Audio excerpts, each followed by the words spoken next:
That's so weird. It did the weird thing with the chat box again.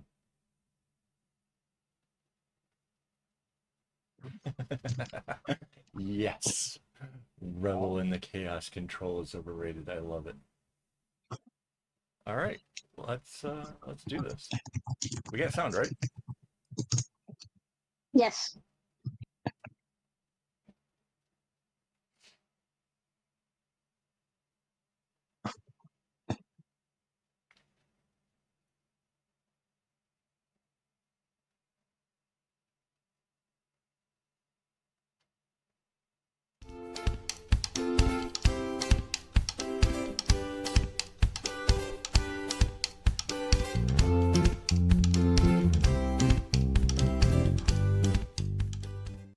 Hello and welcome. This is Kevin, also known as AWOL, and we are back with the bag again, and hoping to make a bunch of progress here today. That's the hopes.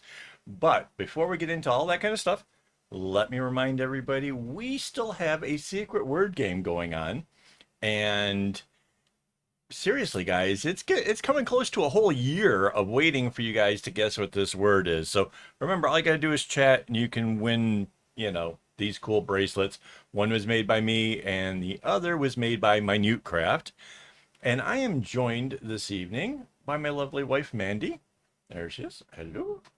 And yeah, let's kind of get into this. So this is where we kind of left off. I'm gonna kind of try to work my way around. So obviously this side over here is down further, and we're gonna try to at least level it off, and then we'll kind of add rows based on there. So I'm leaving it. Um,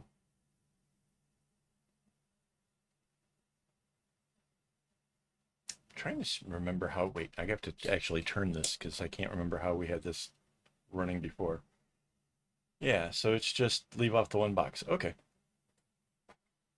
I couldn't remember if we were trying to leave it like two or one or what, but I kind of wanted to keep it consistent so it looks really cool for the next pictures that we put up on Instagram, basically. Um, is what it is. So, how is everybody? Welcome. I'm expecting some additional people. There were some people from YouTube and from Threads who sounded kind of interested. So hopefully they'll come along and join.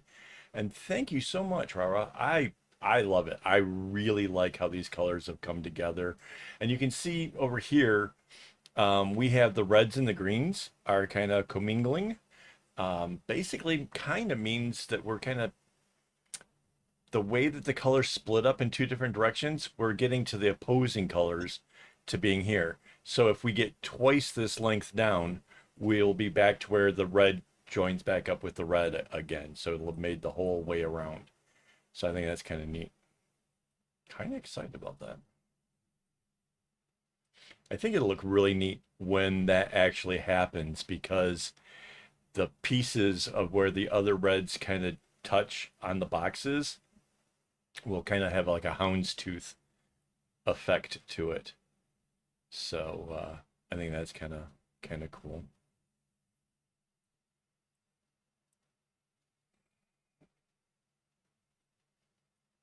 So obviously, I have been very, very busy this week. Been putting up lots of videos, doing lots of stuff. Yesterday, we went and I had to go see my doctor about my ADHD meds and stuff. And I was telling her about how I had heard this thing that ADHD people struggle with their memory, and how it just happened to be at a time where I was doing stuff with my planner, and how um, I thought maybe I might do better by writing down my accomplishments as I finished each thing, and how that made a real positive change in my life. And yeah, that was kind of fun to share with her. She was like, hey, regular people could benefit from that. I'm like, that feels like such the ADHD thing. Like everybody's like, oh, we all have a little bit of that. No, we could all, yeah. Like, I mentioned that to her. She's like, yes, but ADHD people have those troubles more often. I'm like, I know. I know. That's why I'm here getting meds and doing the whole thing. So, yeah. But yeah, hopefully she uses that information to help better some other people's lives because I really think it's made a positive thing for myself. So like if you're a member and you're watching the videos and you see me like pause and go over, run over to the my bullet journal to write things down, that's what that's all about. It's just helps me at the end of the day to look back and be like, yeah, I didn't spend the whole time, surfing threads or Instagram or Facebook or something. So yeah.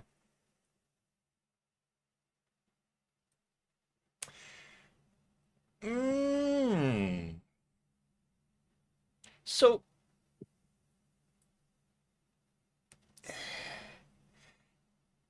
I think that's what attracted me to the bullet journal is the fact that the bullet journal isn't like write a paragraph of what you accomplished and give it any descriptions.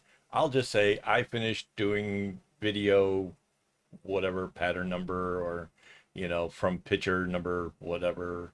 Yeah. No, there's a whole bunch of people that try doing it for a little while. And the bullet journal too is like it's a blank book. So if you miss a month and you feel like coming back to it, you can just pick it up and go with it. So like a bullet journal versus like a regular journal has certain added benefits. Makes it a whole lot easier stuff.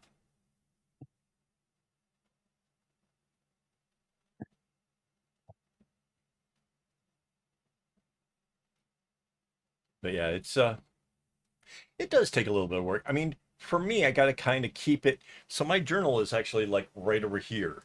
So it has to be kind of in a sight line where um, it's easy to access. If it was somewhere weird or out in a different room or something, I think I'd probably have a little bit more trouble with it. Trying to think of other things. Oh, so a bullet journal is this Carol Ryder came up with this idea of being able to keeping a journal that isn't as structured as your regular typical journal. So he was just like, like basically bullet points. Like you when you jot something down, it's just blurps, like whatever easy way of describing the thing that you did or that you want to do or whatever it is. It's just super, super easy. It doesn't have to even be with a grid. It's most of it's just lined paper. It literally can be any kind of a notebook. Um, and it's kind of what you make it, Again, you can there's his had a lot of like what my future plans are and what I'm doing today and what I hope to accomplish today and checking those things off and stuff like that. Um, but if you like kind of get into the communities part of it all, you'll find that a lot of people really just kind of make it their own and take the aspects that really work for them. I don't use a whole lot of the future planning because it doesn't do a whole lot for me. Like I can't I'm struggle with what I'm doing tomorrow versus what I'm going to do in a month from now. So like that doesn't really work for me at all. But the aspects of having habit trackers, something that I can check off that yes, today I did the neti pot, so I cleared out my sinuses and that's a better thing. Like developing those are pretty neat. Yeah, there's a huge, huge community of it. If you go into like Reddit and stuff, like and then there's real simple bullet journals, but you got to be careful like getting into the communities because there is a group of very artistic young ladies who love this thing and they've turned it into what was that craze that everybody was doing with their photo albums for a little while?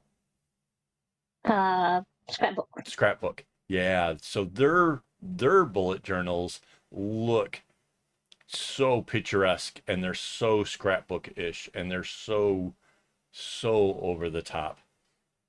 Um And it's 100% not necessary if you just want to be able to look back and say, hey, what was I doing a year ago? Or, you know, have I developed a habit that I wanted to gain? Like I said, for me, one of mine was like using the neti pot, which makes it so that way I have fewer sinus infections and I feel better and blah blah blah, right? So um getting that as to become a real habit, that came about from the journal and checking it off on the daily, for probably over a year I was doing that until it just became a normal part of like what I do every day now without even, I don't even have to really think about it. It's that, yeah.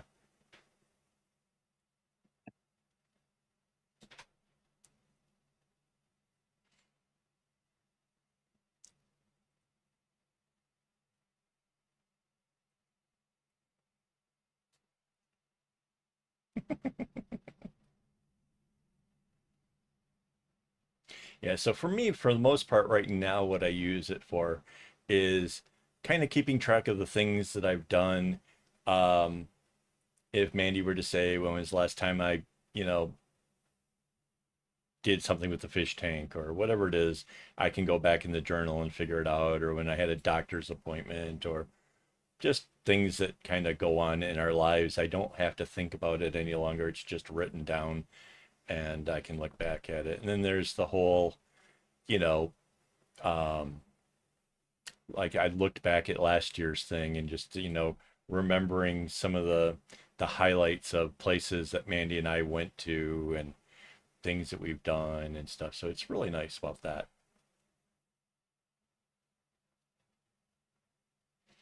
Right, right. Well, in some ways, you could use it to stop struggling on the things that you needed to remember because you would have one place to go back and find all those things. So that way, so for me, like one of the big things is like if I try to have too many things going on, remembering all the to dos all at once, I will make myself crazy. I won't be able to sleep at night because I'm worried that I'll forget one of those things.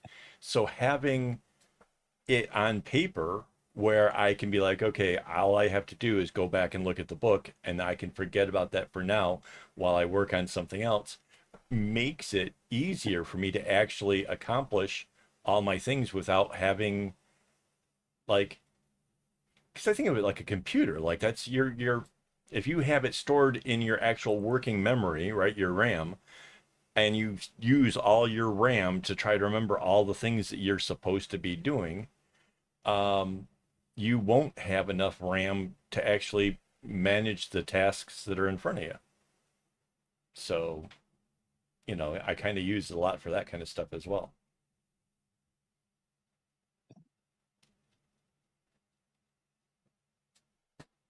Yeah, it is a lot of fun to look back on this stuff. Like, honestly.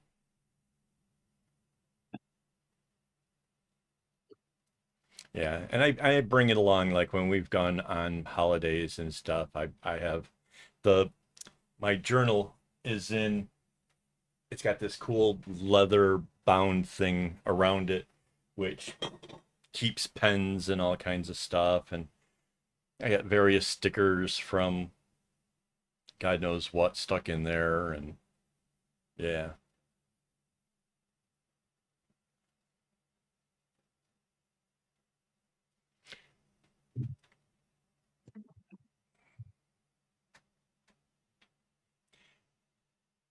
I think those kind of things, the scrapbooks when you have all the tickets for movies and all that kind of stuff, I think those are way cool. I think that's definitely neat.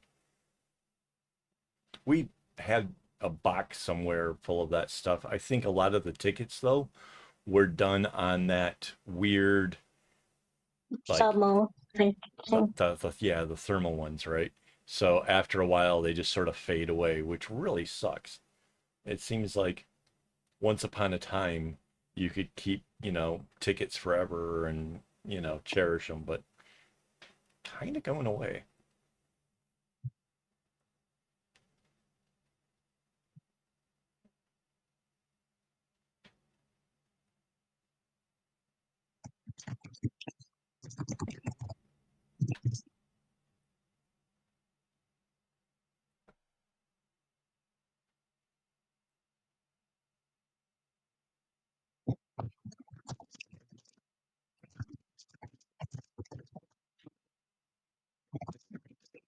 Depends on the scrapbook, I guess.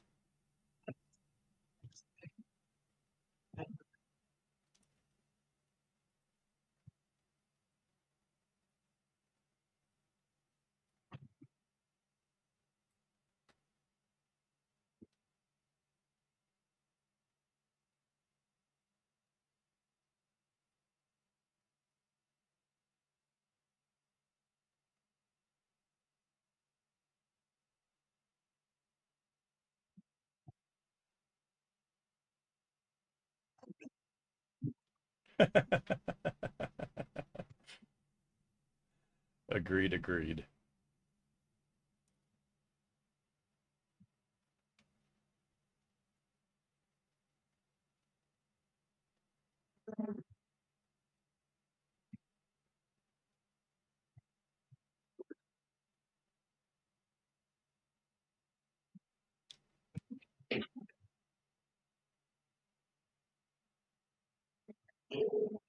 So I like how the opposing colors are coming together. You got the greens and the reds, you got the purples and the yellows.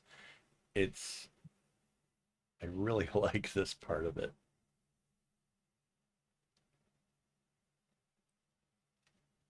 And again, I'm just having to be, use a little caution, make sure that I don't get the colors in the wrong order or whatever.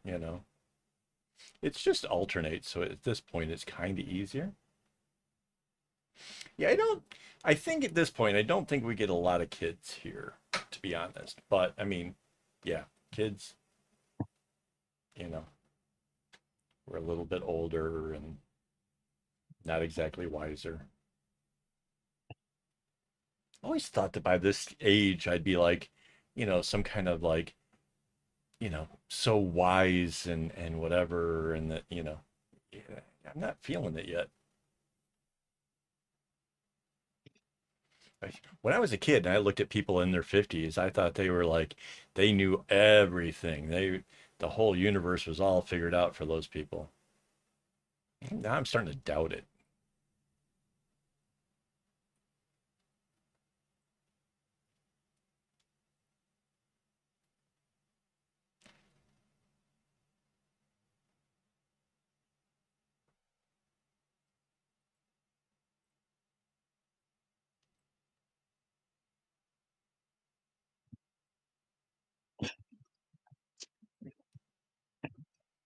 So I was kind of concerned, like, what else was I going to do yesterday besides going to the doctors? And could I, like, actually accomplish anything having the whole day off when I really only needed the time for the doctor's thing? Uh, Turns out our doctor moved to a whole new location. So Mandy and I were left going, whoa, shops and all kinds of stuff over here. And wow, that's kind of neat. And then ended up having A&W for dinner. I can't remember the last time I had A&W. That was pretty wild. Yep, yep. So we had A&W, did a little like checking things out. Um, Came home and cut a bunch of floss that will get used in this bag later on. So it wasn't complete and total waste. I mean, I cut a lot of string for this thing.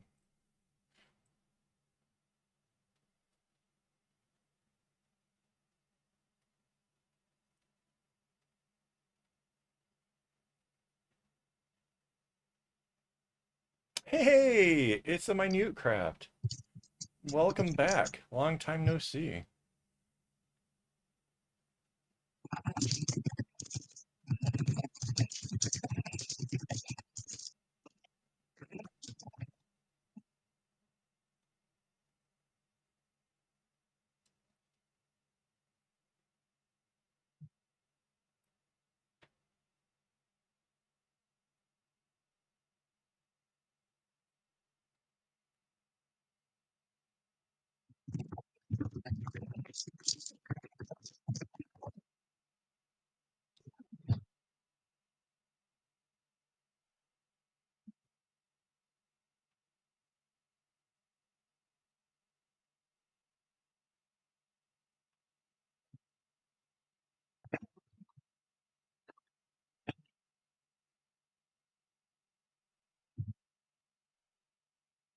So the only other MIA is Phil at this point.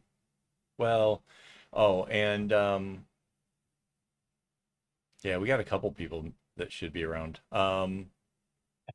Brittany for one, and then what's the karaoke girl's? Why can't I think of her name? Is it Elizabeth?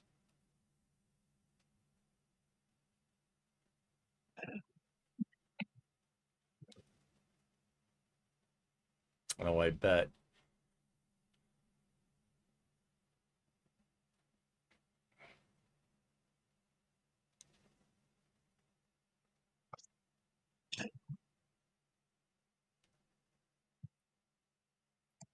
So wait, okay, so Taiwan is nice and chilly at this time of the year. Is it? Yeah. Um, so it's chilly this time of year, but does it get hotter than Singapore in the summer?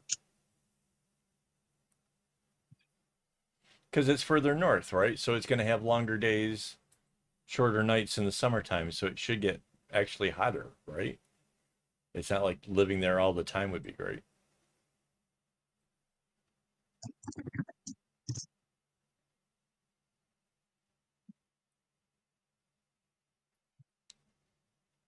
That's why I want to go live in Genting. Kind of, kind of nice all year round, except for like, well, it'd be wet a lot.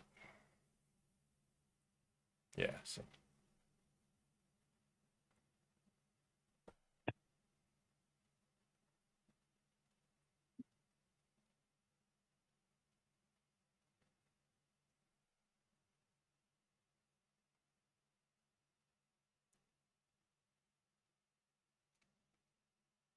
I think I grabbed a black strand with that last purple. I did. I went to go to the next black one, and there's only like one string there. I'm like, that ain't right.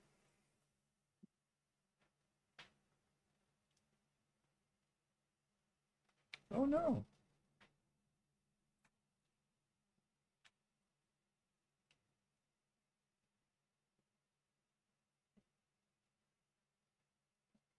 We're gonna need a bunch of people to buy bracelets from Rainbow Haze so that she can get a new computer because obviously she's been having all kinds of issues with this thing for a while now.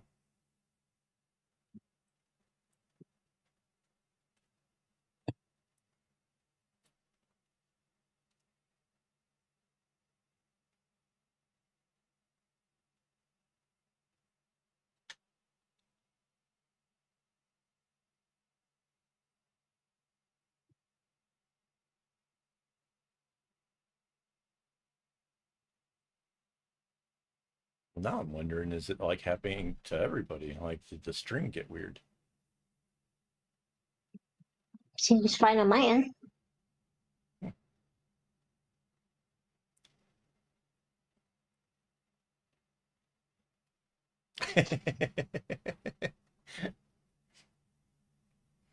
I can't imagine what I sound like at 2 times speed.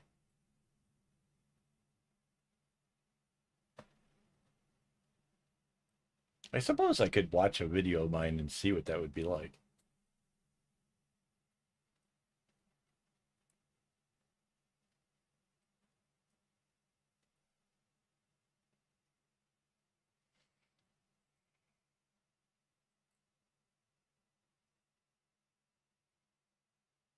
Oh yeah, I have actually heard that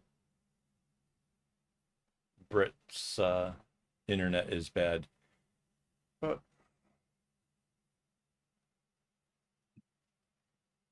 I'm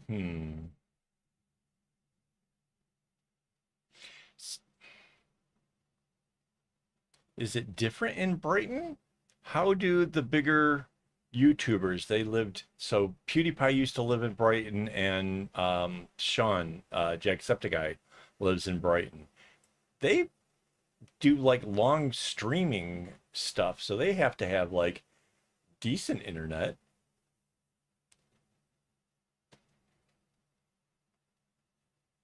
I wonder how they're doing it.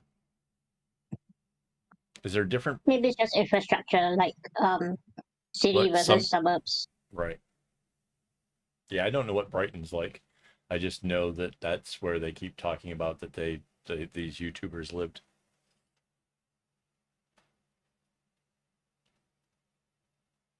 And they've like mentioned it enough times that somehow it's stuck in my head because normally I would never remember something like that.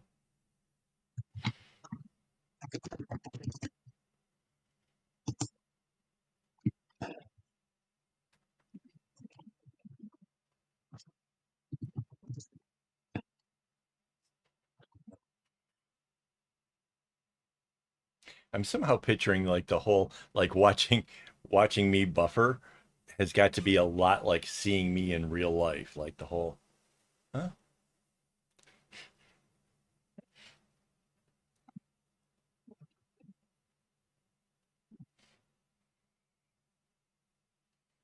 Yeah, I imagine that there's got to be some issues with like parts of the UK have buildings that are just absolutely ancient. And so like you don't want to like destroy them trying to create the infrastructure to do fiber optics and that kind of stuff. So I wonder, yeah, I do kind of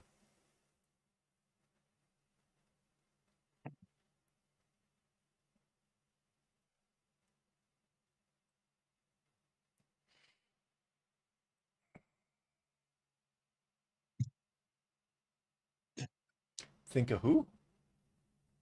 Also, What's that?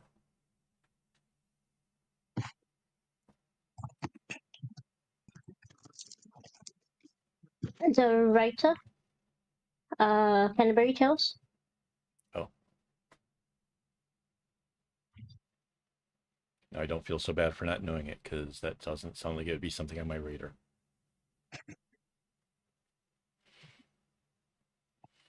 There's not a lot of places in England that make me like think of a whole lot of stuff except for what's the one that's always makes me think of that food that I haven't tried that looks really good.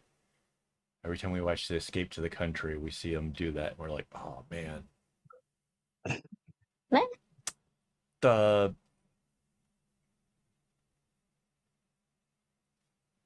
Cornish pasties. Hmm.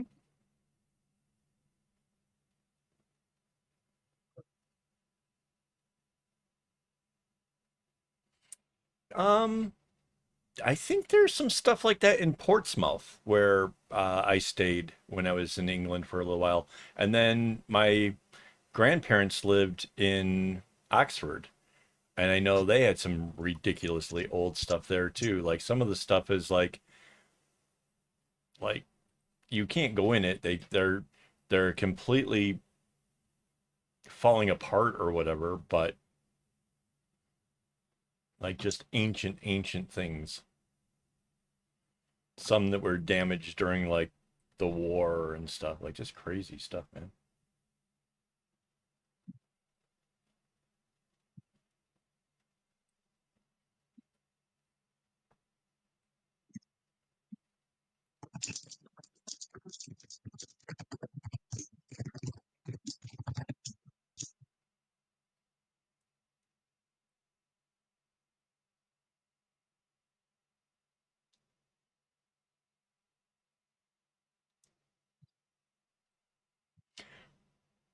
Is Canterbury the one with the wall?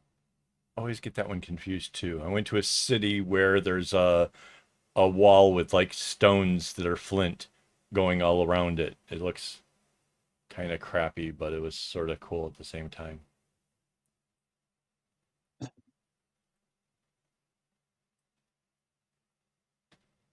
Ye old buildings.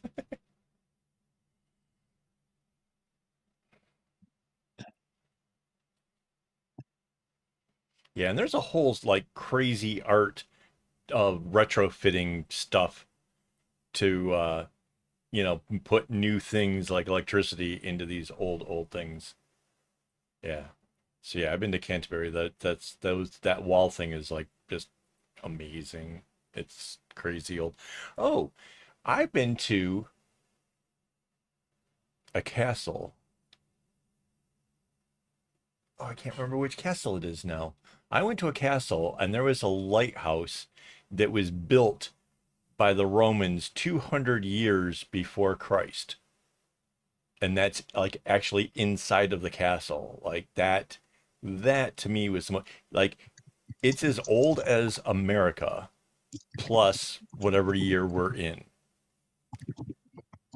That's crazy.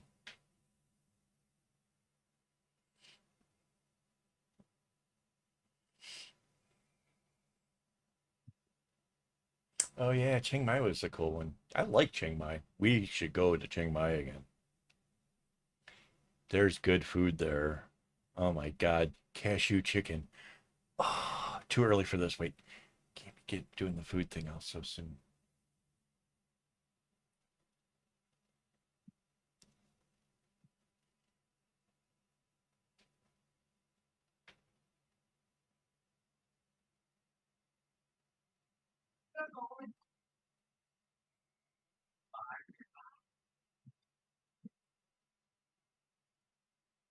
That's kind of cool.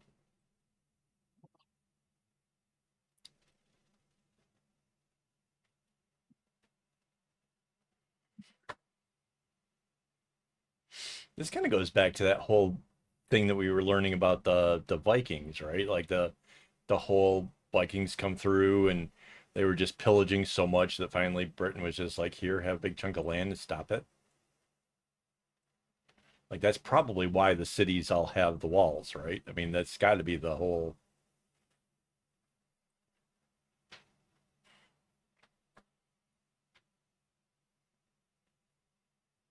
So I don't know if you guys noticed. You guys noticed?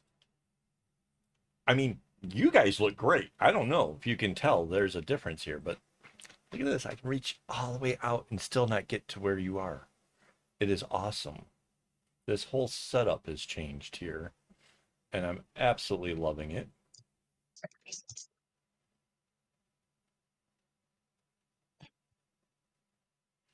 Get out. Wait, do you like bubble tea?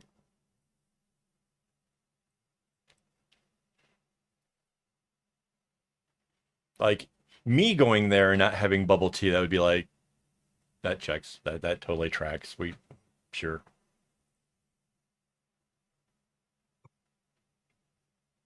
They do coffee versions.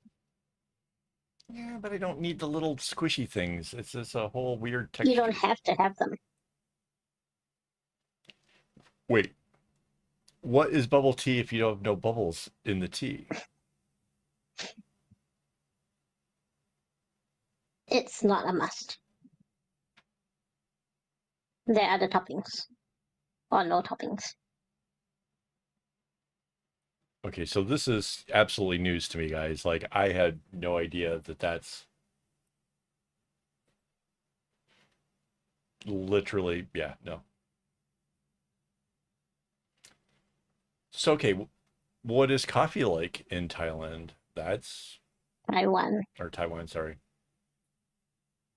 Begins with a T. My brain just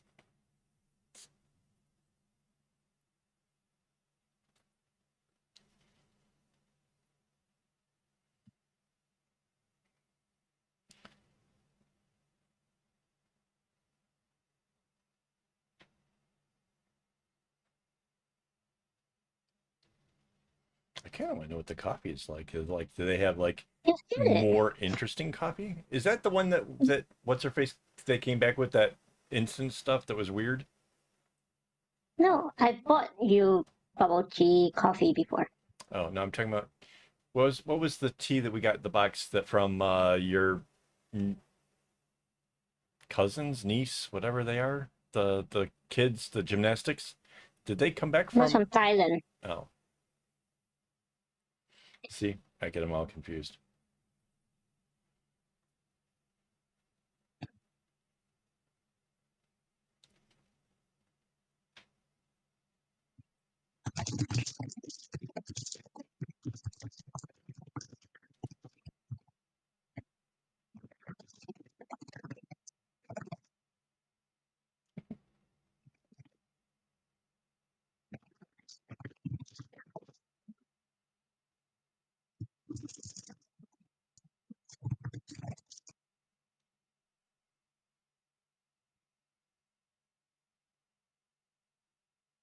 Yeah, it's kind of like for me, it's like just having something weird in the drink that just makes it like it's like me in certain textures or like I can't stand touching sticky stuff. Like I had to tape up something here recently. I needed that electric tape and it was super sticky.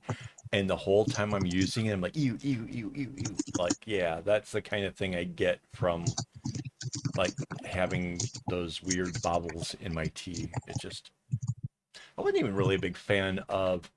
There was a while that the chocolate of wealth contained chocolate chips in it, and so you'd be like drinking through your straws and like, oh,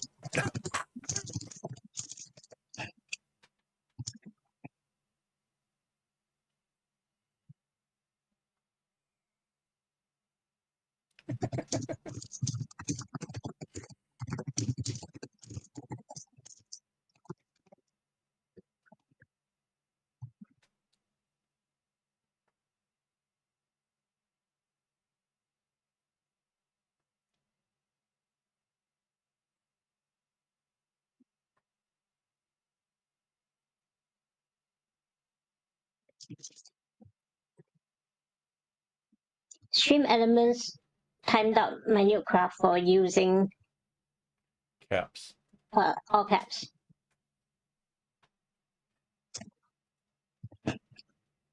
Uh,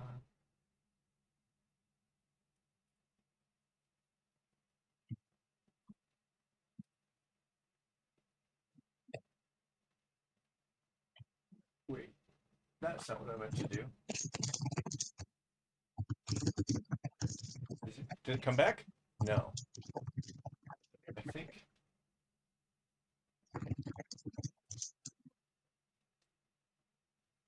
trying to get Stream Elements to.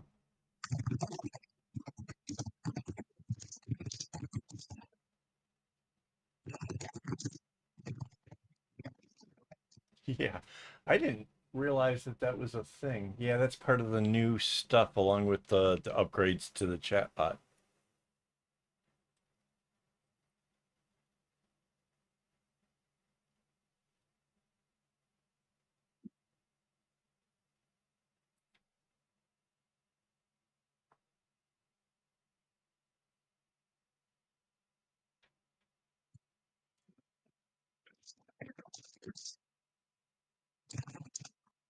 With a cheese phone?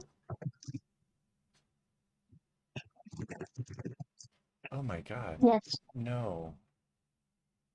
No, no, no, no, no, no, no, no, no, no, no, no, no.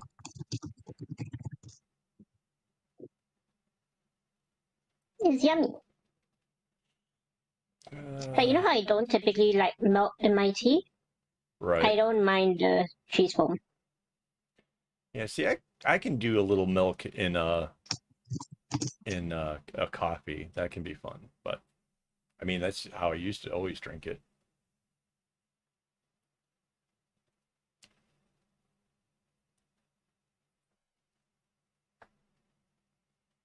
Yeah, I'm a kind of a simple guy. Like most of the time, like if I'm gonna have a fancy coffee while I'm out, I'm pretty much grabbing the original vanilla. Like that's kind of my like favorite go-to here while it's nice and hot. If it were somewhere cold, obviously I'd get something hot. But that's,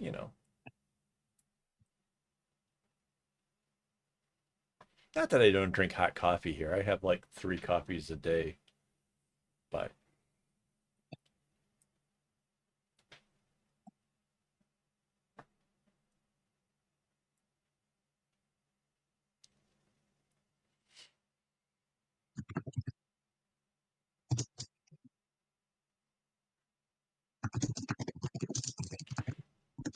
Yeah, amen. It's definitely food is getting strange.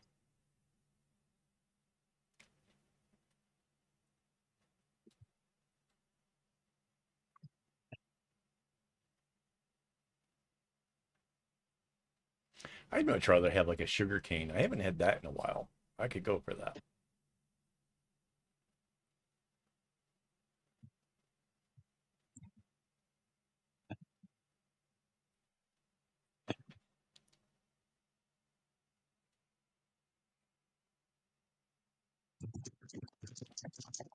See, that's just getting weird. It's like, what are you doing? Pick a lane, you know? Just,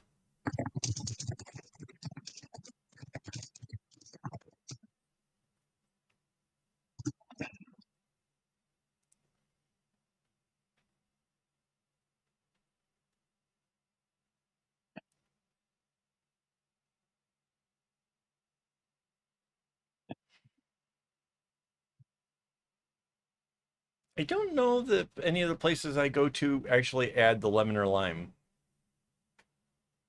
Yes, they do. Do they? Hmm. I mean, do you have to ask for it, or is it just they just Yeah, they, it's a no, it's a top up. uh,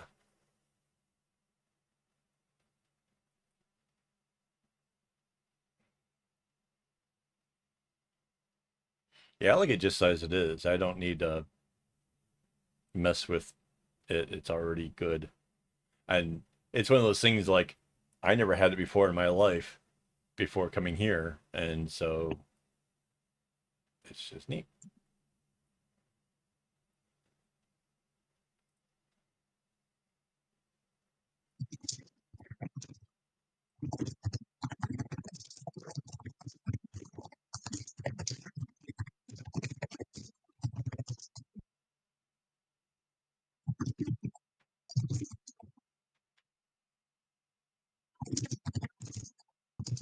Why is that? I looked at that and I was like, "Ayo, jelly? What?"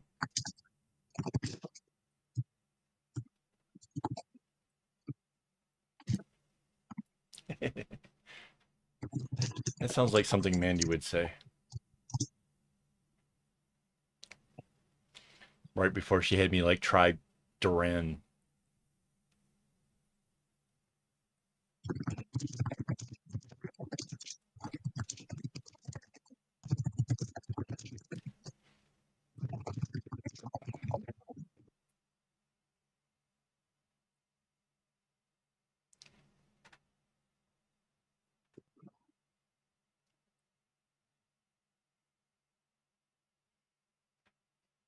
IU as opposed to IO.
You should have bubble teas somewhere in England, I would imagine. Maybe not everywhere in England, but I would think.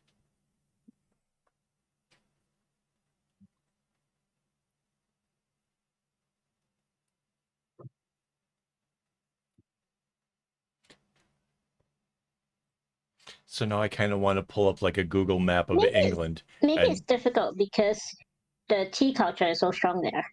It's hard to break the tradition. no, you got rebellions like Rainbow there, who's, you know,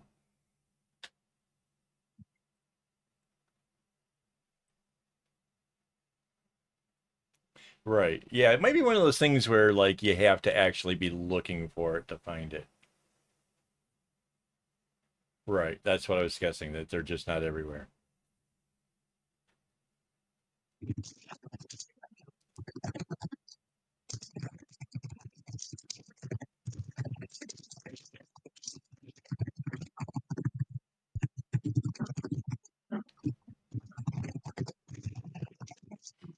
So wait, is there a lot of like regular like what like not regular, but like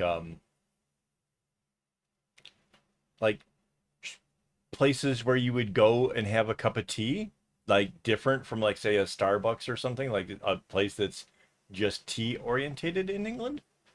Because yeah, they do have a huge tea culture, but like you don't see a lot. You see coffee shops, and then coffee shops will sometimes carry some kind of tea.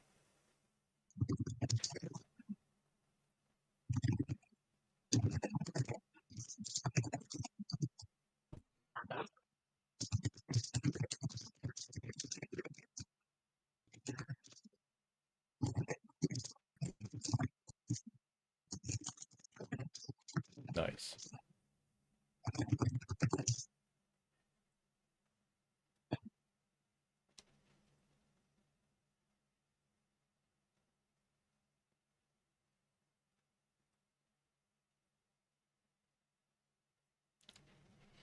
So what are the chances that the kind of tea and stuff that you would get at all these various local cafes, what are the chances that like one cafe has amazing something? Because it seems like tea doesn't have like a whole as many different. Well, I mean, you get the oolongs and that kind of stuff, but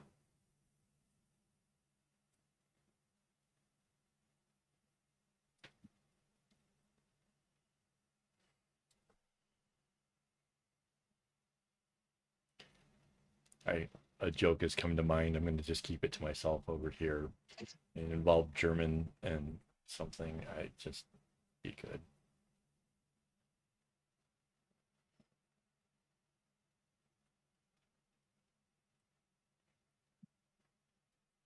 Yeah, England definitely has a lot of like pubs and like different kinds of beers, and that's really for sure. That was mind blowing to me, like how much different all that was.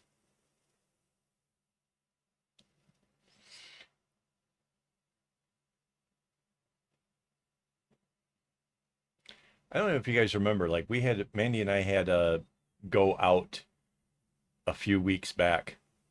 I don't even remember when that was exactly anymore, but we were out, had to stay, do a review for a hotel. I came home with 4 beers. I still have some of those in the fridge. And to be honest, I'm not even sure how many there are left. There might be at least a couple.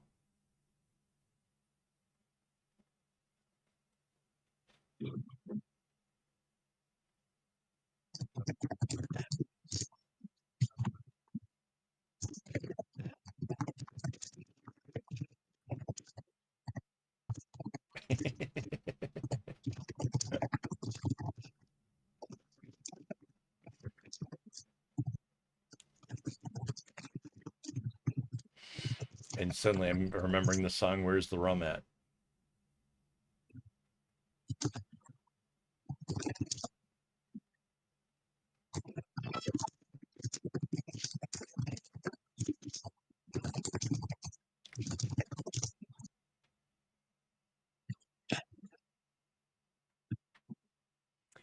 Mandy has an espresso version of tea, which is pretty interesting. Like I have a coffee maker that you can actually put in your own ground coffee, and we've got the powdered tea, and so I make her an espresso version. Like it actually gets a little froth on it. It's kind of crazy.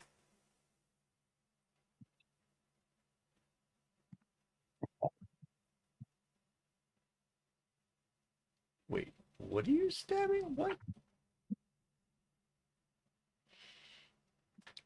The person who introduced me to the criminal channel telling me talking about stabbing stuff, definitely scary. I lost the plot. Yeah, I did too. I have no idea where she's at. She's off having fun remembering stabbies.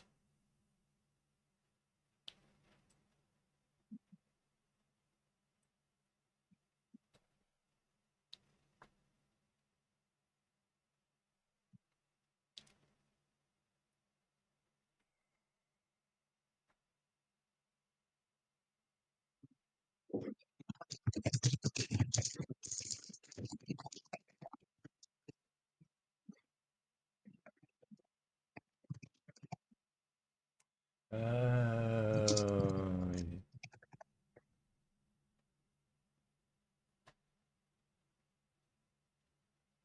okay, now my wife is scaring me.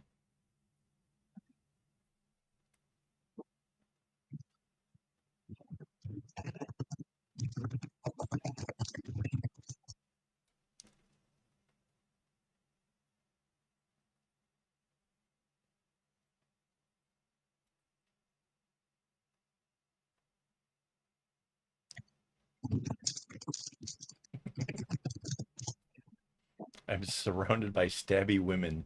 Oh my lord.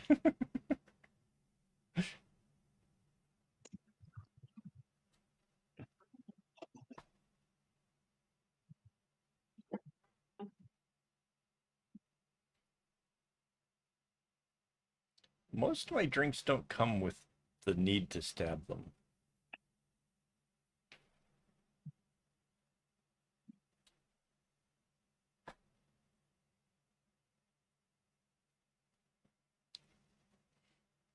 Yeah, so the black strands here are definitely getting short. I don't have to replace them right away, but we are definitely getting closer to where that's actually going to be a thing. So yeah.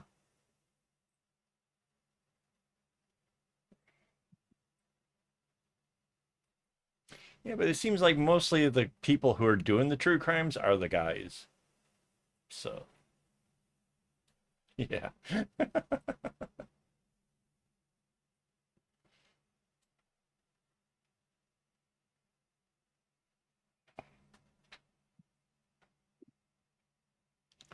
All right, let's turn this some. So yeah, lots of progress.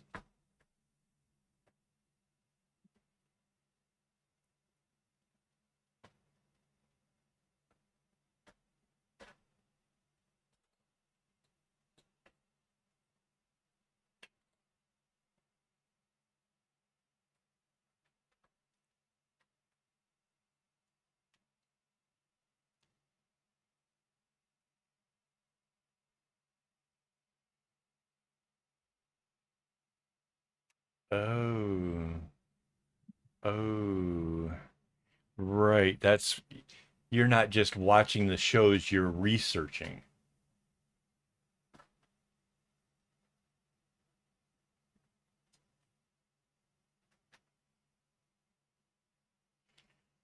Like checking off notes. Okay, yes, don't tell friends of crimes. Right.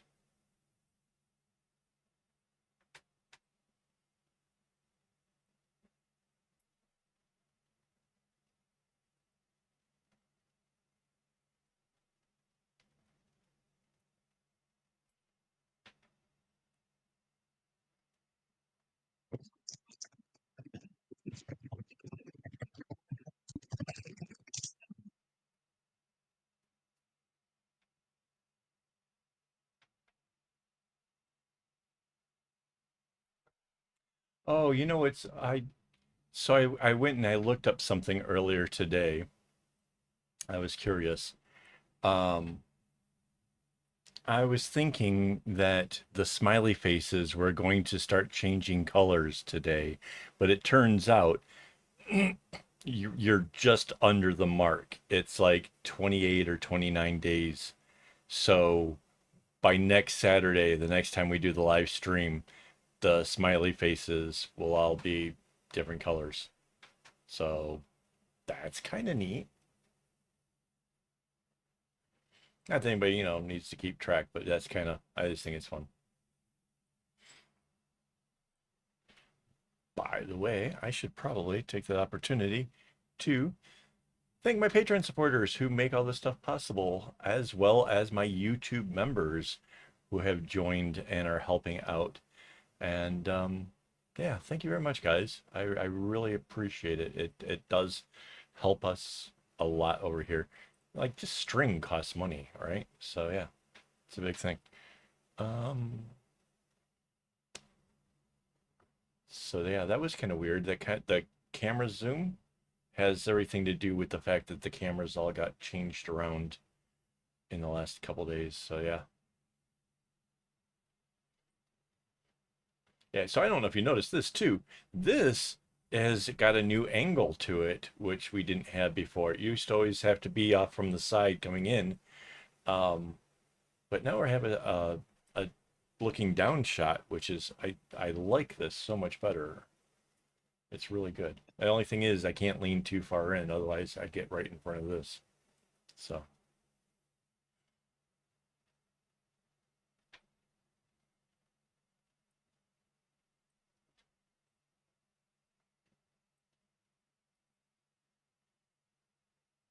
but yeah, we have hit the limit of cameras that the computer can handle. Apparently, there's this weird thing about,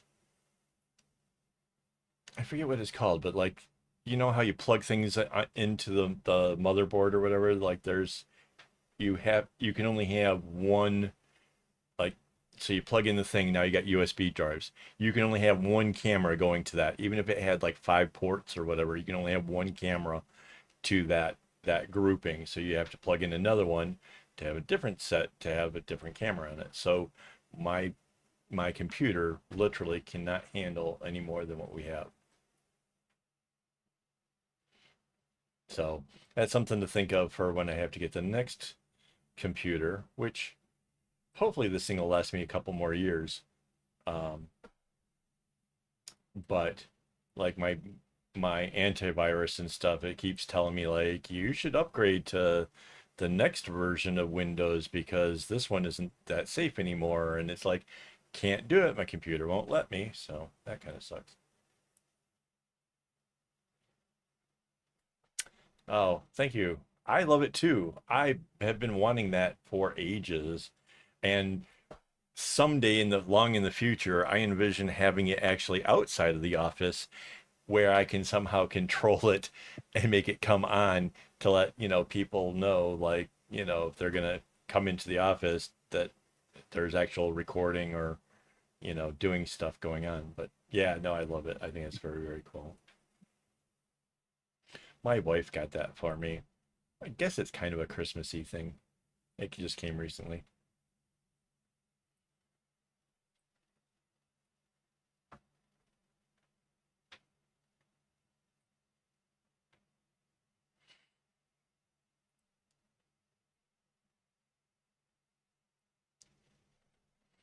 So okay, you took string and obviously some kind of boards or something. Like what was your travel setup like for your adventure? Do you have like a special clipboard or do you just have like a board with clips or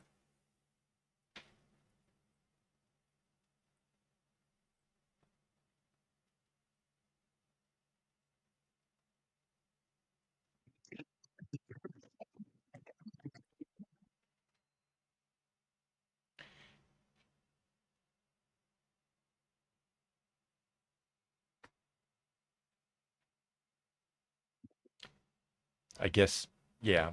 You're talking about the one that she knows of so far, right? Not the one that's hidden.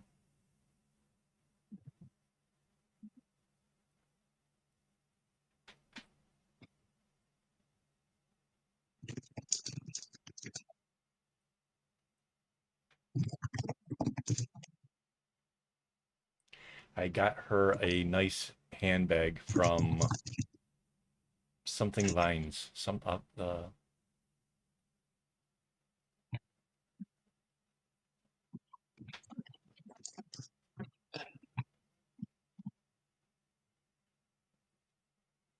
right on.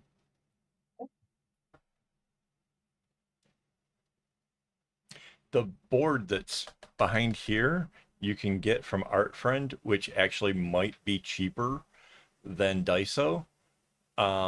Comes in so many different sizes that you could really find the perfect board, and it's a watercolor board. It's pretty nice.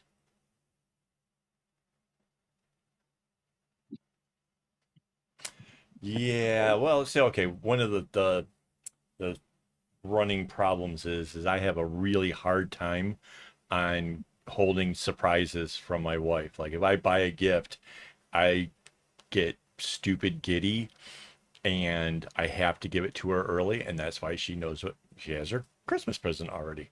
Like she opened it up before the 1st of December as her way of trying to save me from myself because I would have gone crazy. But then I kind of felt bad and felt that like she should have something for Christmas. So I went out and I got her something else. I was I will have a fun story after Christmas to explain what almost happened and then didn't happen. And yeah, there's a whole bunch of good fun stories to be shared, but that's gonna have to wait till later on because yeah, she doesn't need to know all this stuff, especially if I end up figuring out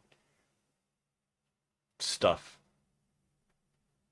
I can't give it any, like Mandy's really good with hints, so I cannot imply anything about what I'm thinking without her knowing exactly what the hell's going on.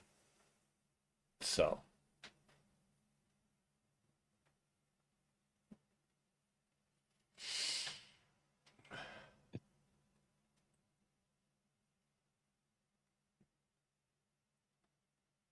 well, speaking of Daiso, the thing that we have inside of this bag here, that's from Daiso. That's uh one of their little cutting boards.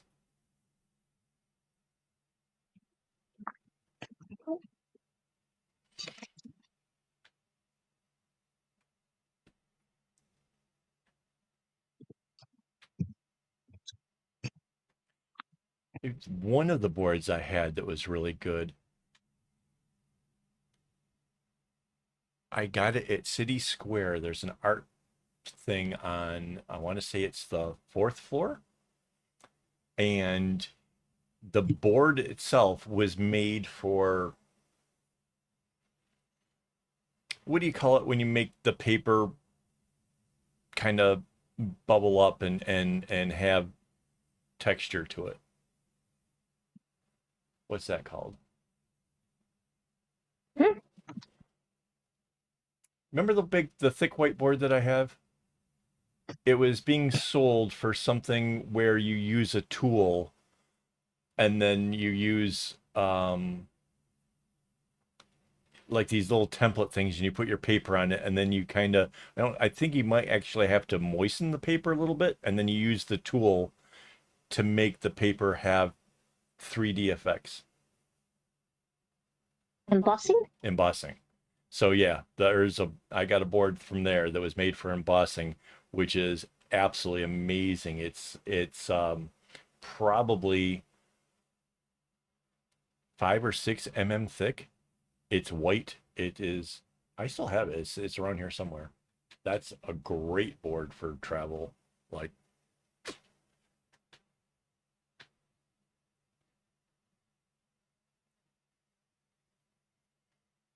no, it's dense. It is like crazy dense. It's made so you can put a lot of pressure The tool looks a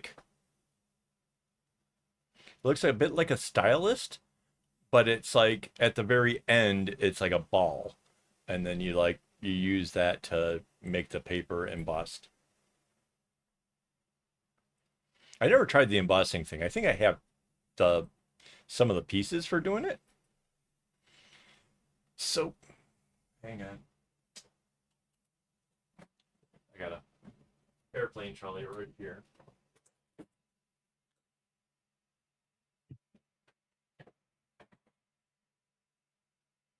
I should have just looked for the board. It actually says embossing on it. Hang on. Spin this back around the other way.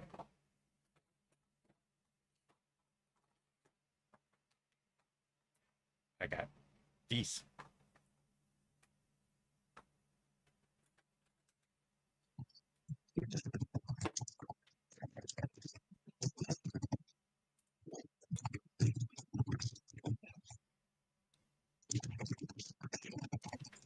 Crap. Yeah, it's 5 mm. So it's 5 mm thick.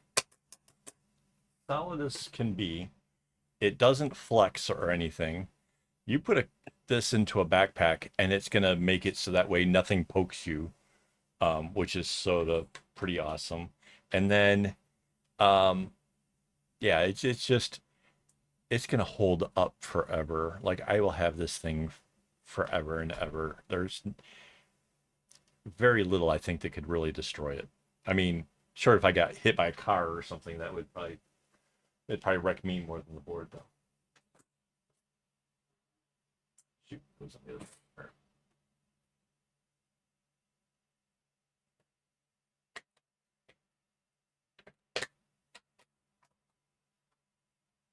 Yes, I keep calipers in my airplane trolley of floss.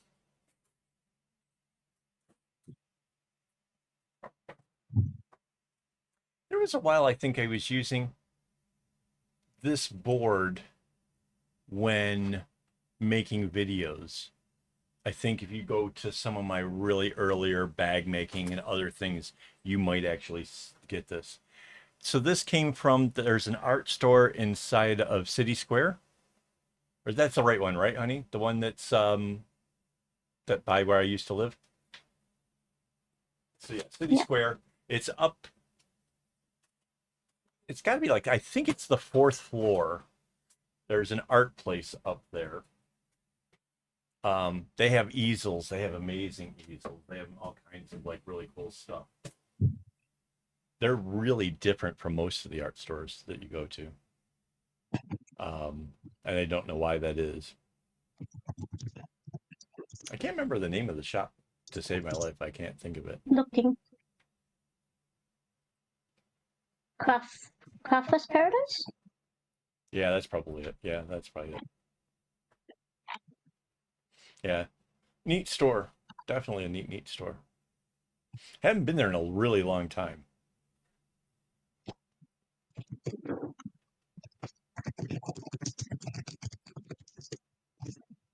It's fourth floor though, right? Mm-hmm. Yeah.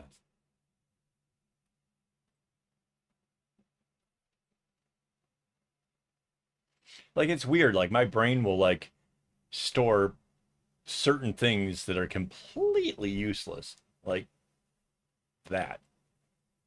But yeah, I couldn't think of the name. Couldn't do. I'm sure the name actually helps a lot more than knowing it's on the fourth floor. It's the kind of store though I can't help but to like go in and just kind of look around and see some of the neat things that they have. Like I probably don't need any of it, but yeah.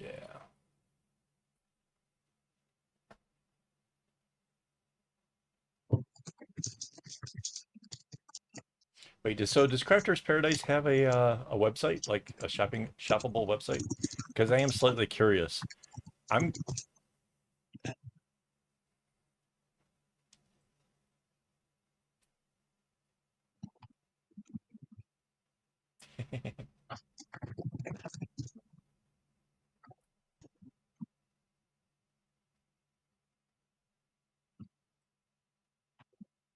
Yes, they do. So out of curiosity, can you see if they have the embroiders or the embossing board? Because if I remember correctly, um, let's just say it's it's not Daiso prices.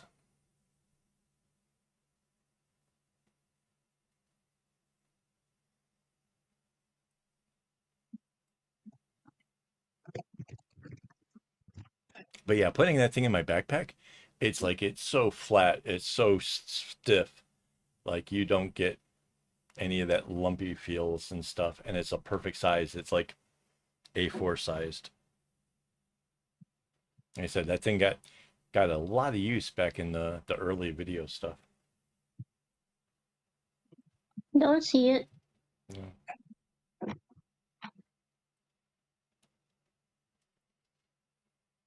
Yeah, embossing tools, but not the Not the board, board. right? Mm.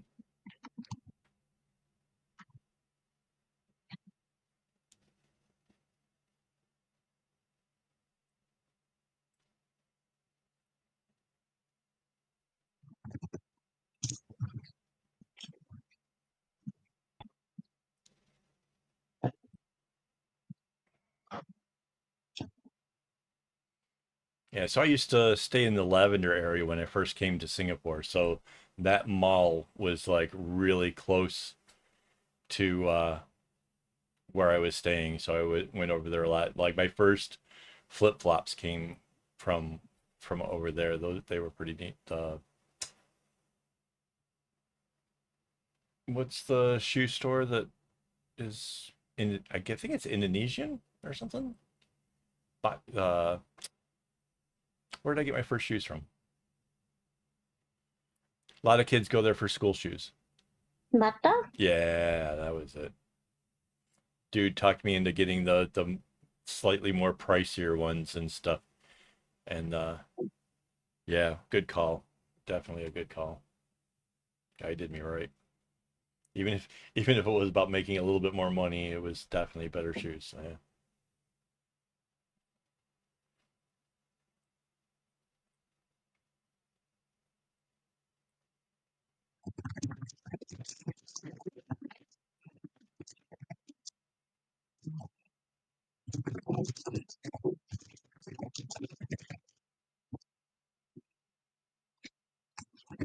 Yeah, that's it too. Like you, yeah.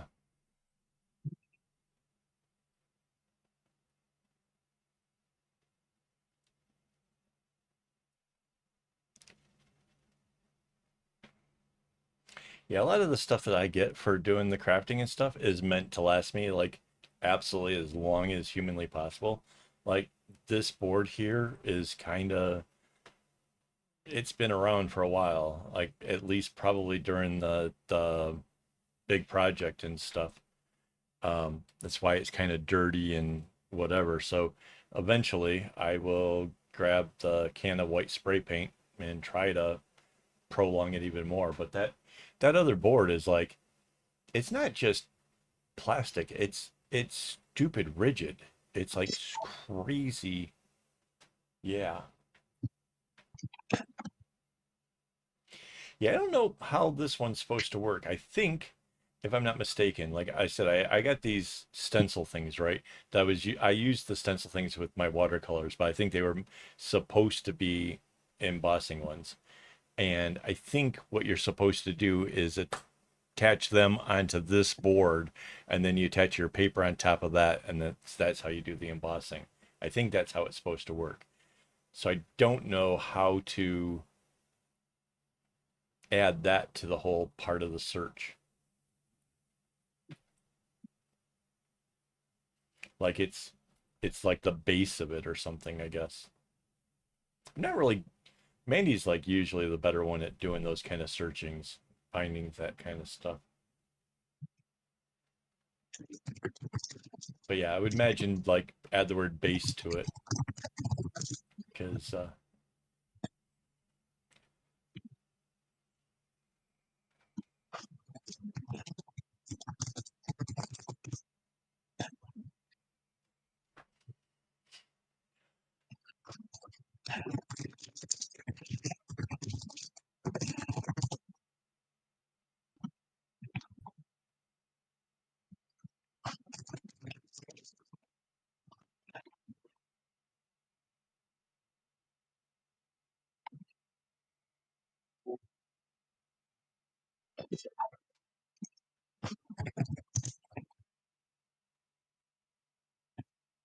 All right, guys, I'm gonna have to borrow Mandy for a second here. Let me change to this camera.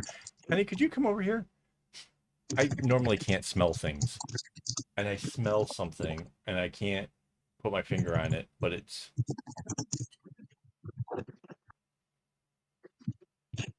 I need to know if it's something bad, like something burning up, like a bad motor or something.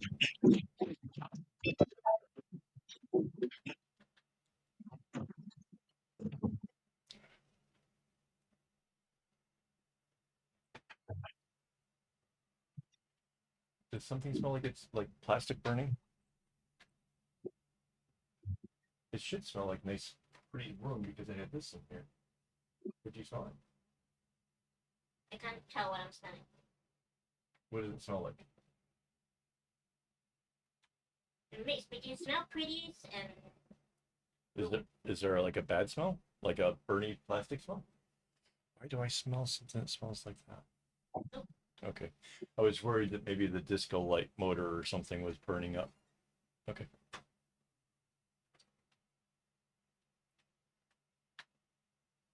Yeah, I have like the worst sinuses, like absolutely. Most of the time, I can't smell anything. And so when I do, sometimes I get a little bit worried because, yeah, that's what it kind of smells like to me. But mind you, like I can't necessarily tell some fragrances because I'm my back. sinuses are so messed up. Like like if I try to wear cologne or something, like I don't necessarily like know what that's like. Like if it's all that good. Like I might catch it for a minute, but then it's gone.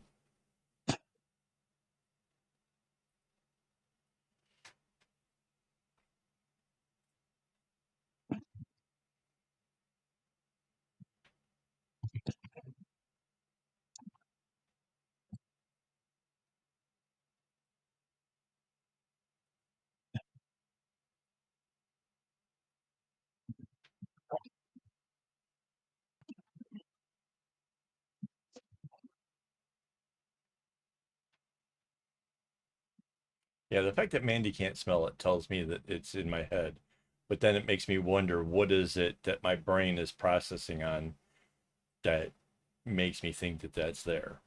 Which I have I have this stuff. You can't see it. The lights are light. Ah, the smelling lab, which is vert orange. This is supposed to be making the office smell nice. But for some odd reason, it's not.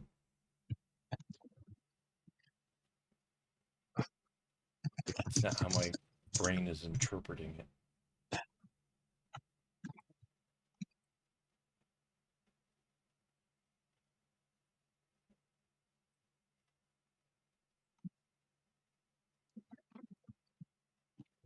And mind you, I kind of really like the smell of that stuff. Like it really makes my office smell nice.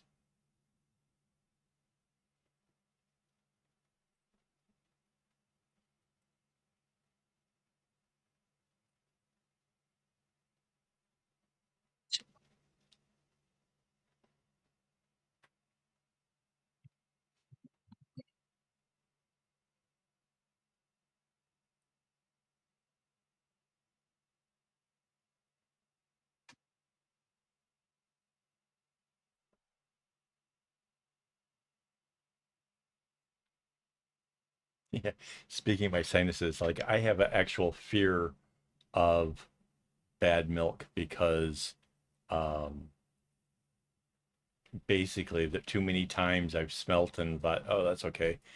And then had cereal or whatever and the milk was no good and I got sick to the point like it actually terrifies me. I have to have somebody else check it for me. So like if I was living on my own, I would never have cereal. I would have to have Pop Tarts or something because I couldn't do it without somebody else's help.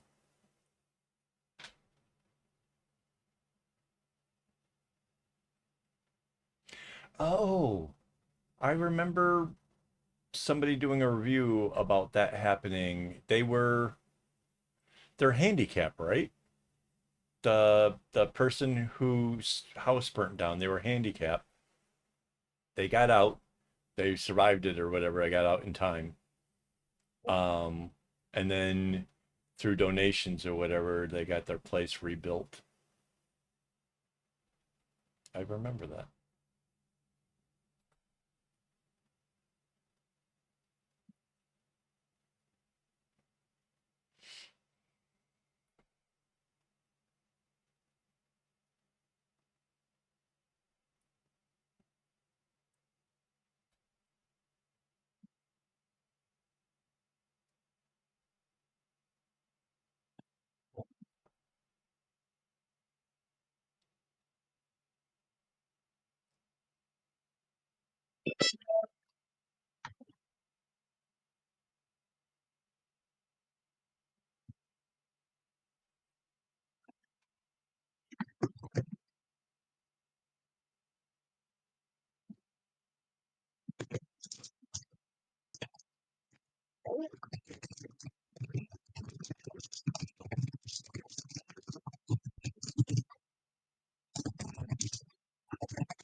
So my new craft was watching true crimes.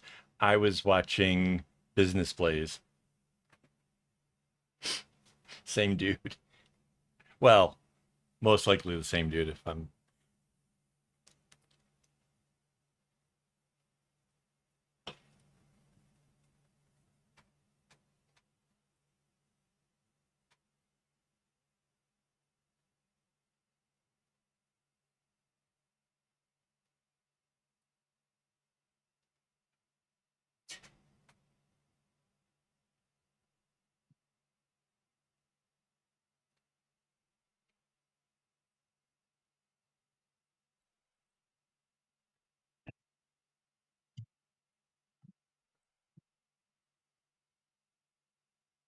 I know it's brain plays, but it was the episode I was watching was still the old business plays.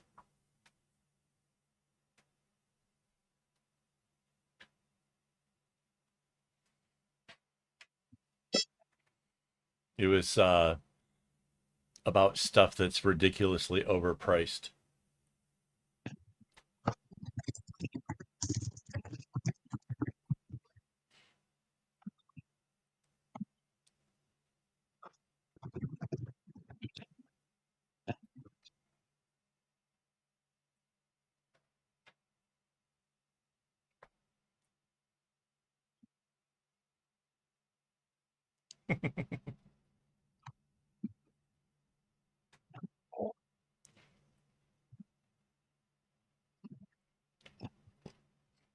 Yeah, I got a lot of respect for Simon's work ethic.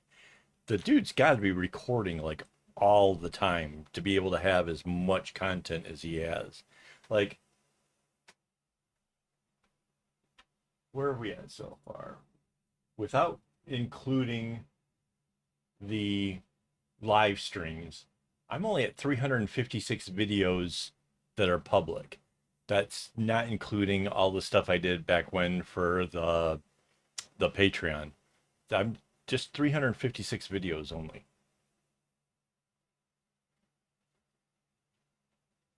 And that also doesn't include the shorts.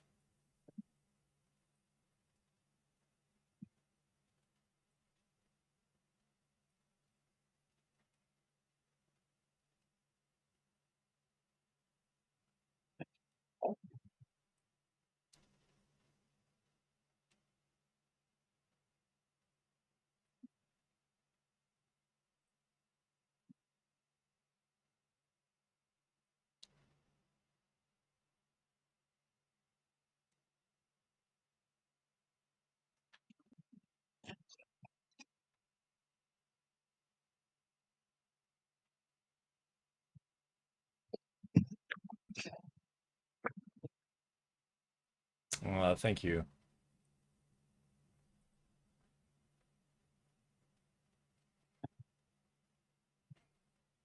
Well, yeah. Well, Rawa, you've actually seen some of the behind the scenes stuff, so you actually kind of know how much more there is goes on to the little 20-minute videos. Oh man. Next week is going to be another one of those crazy weeks too, man.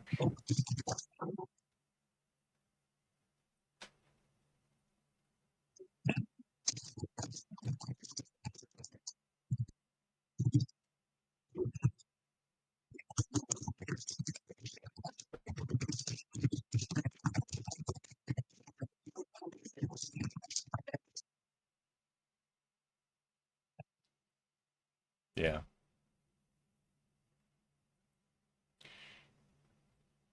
And there's so much more that goes on besides just the little bits that you guys even see between the edits, between the some things I can schedule. I can schedule like the video that will come out on Monday. That's already up there, ready to go. Monday at noon, it drops. But what happens to my website? Um, there's a bunch of stuff that I have to do manually because, like like the pattern ones, I can get those scheduled. But when I do the making it and stuff, and I update the web pages and stuff, that all has to be done manually. And there's no timers, there's no whatever. I just have to get in there and actually fix all this stuff. There's a lot of it. So yeah, it's crazy.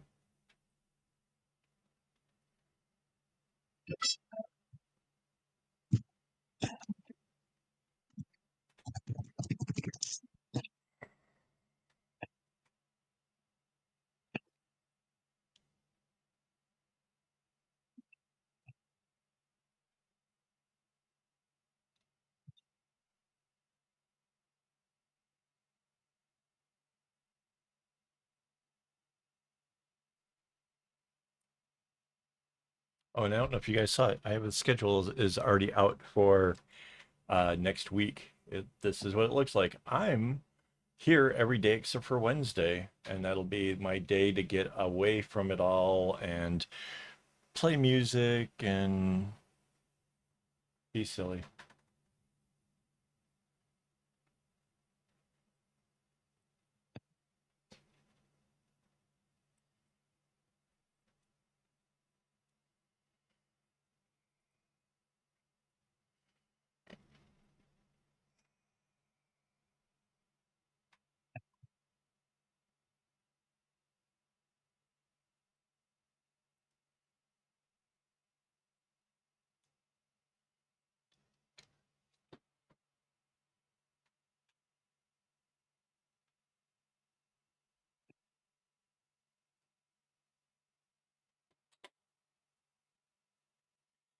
If you like how he is in the Casual Criminalist, you'll love the Brain Blaze ones. Dude just goes completely mental. He's like, it's probably his most unhinged channel.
Yes, I used to. some of his stuff started kind of irritating me. He started sounding a little bit more Republican. That started to bother me, but his stuff, a lot of his stuff was fun.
Yeah, he's got some interesting like history things that he'll cover. He's got a lot of different stuff.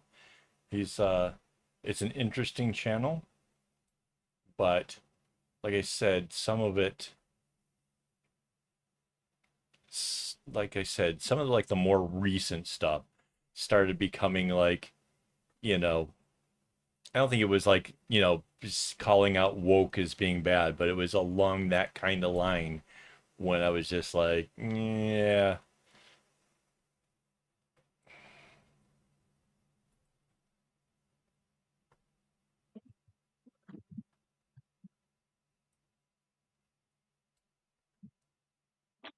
But yeah, yeah. Rainbow's right. He had a lot of really good, interesting videos.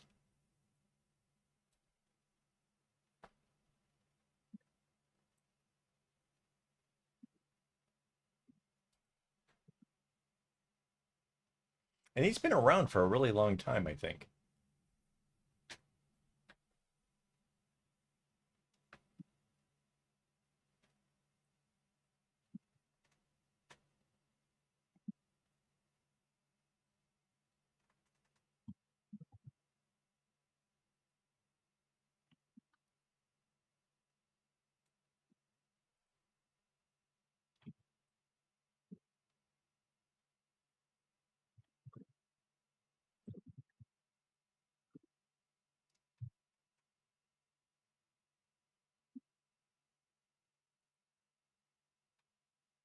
Oh yeah, Adam Ruins Everything is a lot of fun.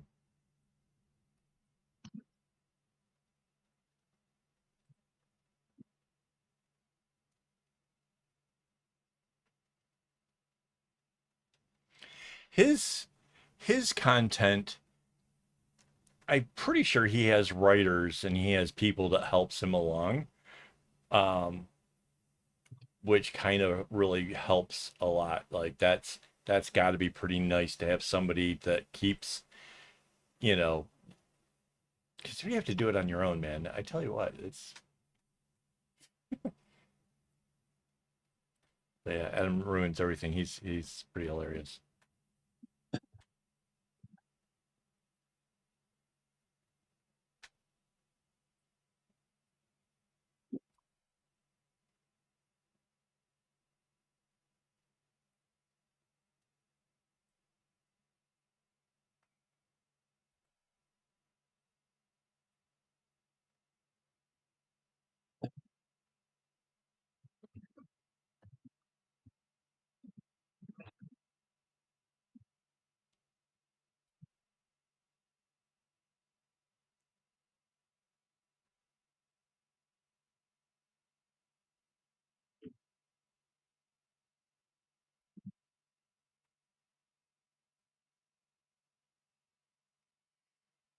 I can't think of the channel. there's a channel I've recently found where the guy covers a lot of like what's kind of going on the internet or what's going on with Twitter or um, TikTok or whatever. And he was the one that was covering the stuff about the TikTok psychic. And dude's got a pretty hilarious storytelling kind of way of going through it. Um, and it's funny because like I like well, obviously, I like when YouTubers have interesting backgrounds behind them. It's not just a person in an empty room. I hate those. I absolutely really hate that.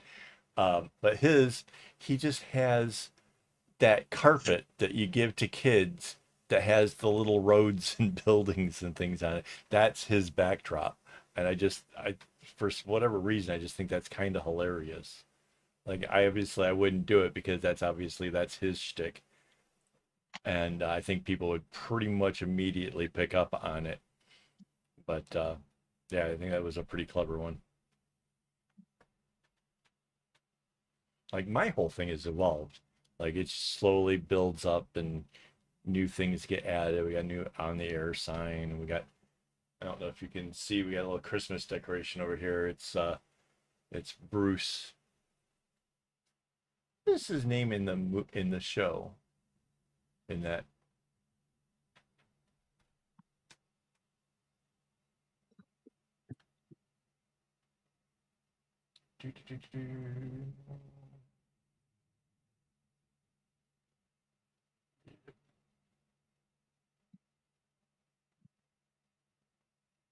John McClane. Yeah, we have a John McClane right there. This is about as far as Christmas decorations that we're actually doing this year. So yeah.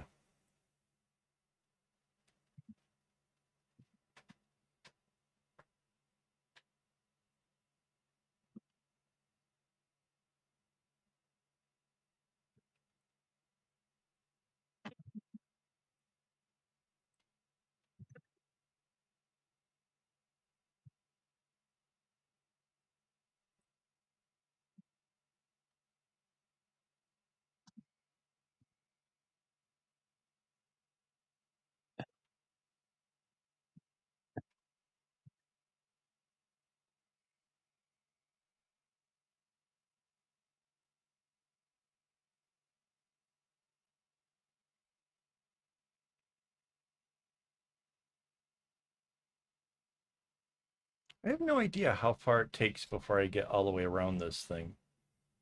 I'm kind of hoping that we're getting there soon.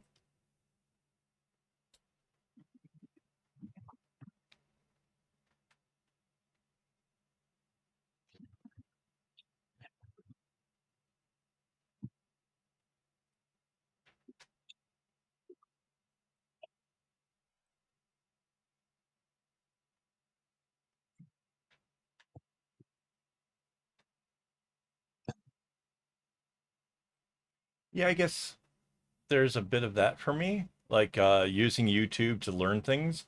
And then there's like, I have a number of channels that kind of keep me in touch with like what is going on in the world. I really like some of that stuff. So one of those is Charlie, also known as Penguin Zero. Um, he talks endlessly about all kinds of random things going on all over. Really like that. I know Mandy doesn't care for a lot of the way he presents the stuff, like his I don't know. There's something about him that I'm sure that, she doesn't quite care for. But occasionally I still have to send her one of his things because it's just too hilarious.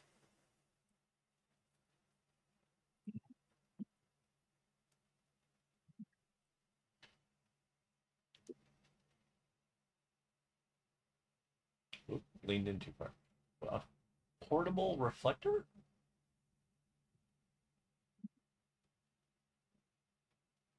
It's a portable reflector.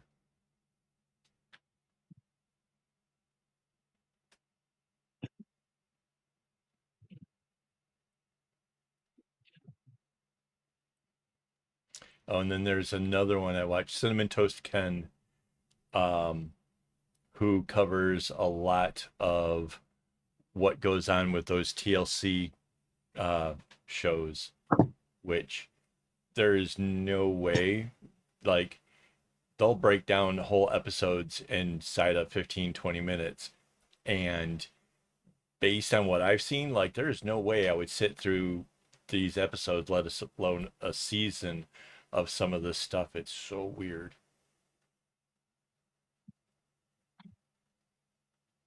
Oh, those things. Because it was perfect hair. Dude's got some locks. Dude definitely has the locks.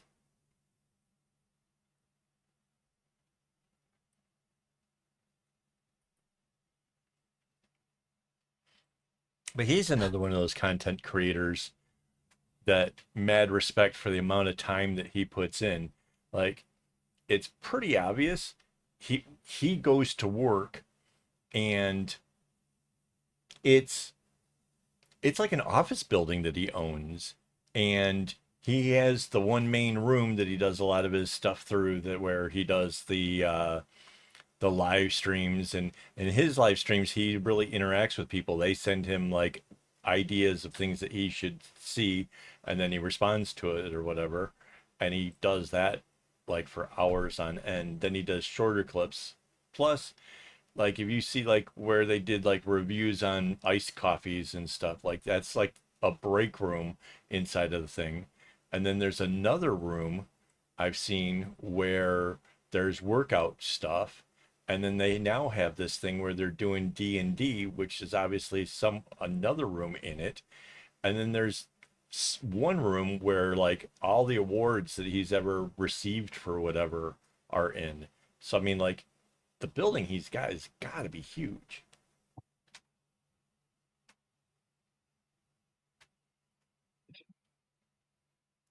Yeah, you just twist it and it kind of goes down into the. We had a tent one that did that. The for taking photos of the bracelets. Yeah, that thing was too much of a pain in the ass to pull out all the lights, and oh my god, I hated all that.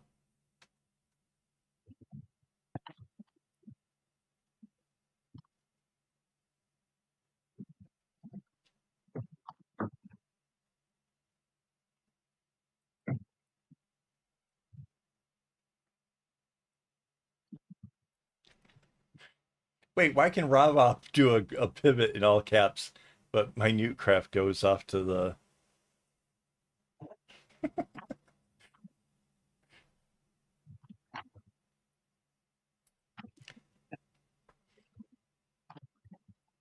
Rainbow, I think you're going to have to tune up the bot.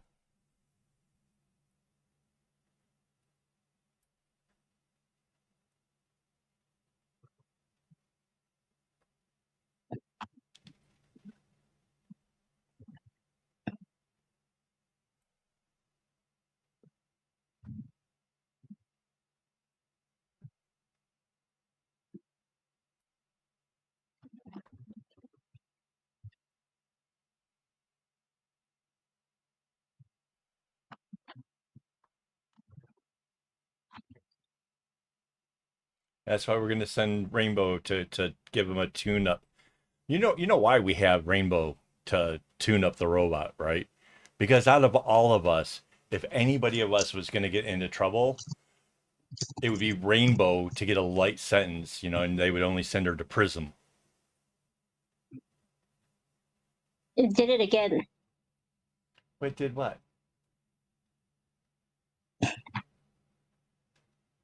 The bot did something? Yeah.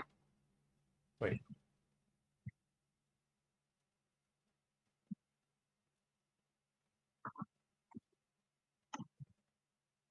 I don't. It doesn't say that something got deleted.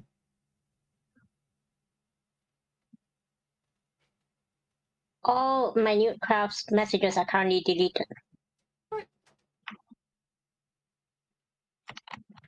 Hang on, I got stream elements over here.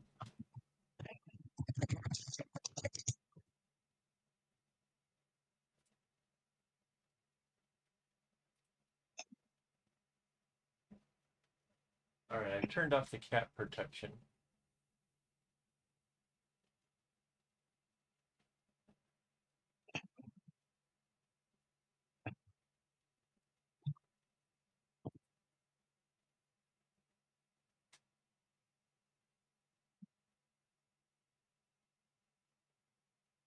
Okay, so I turned off the cap thing for now.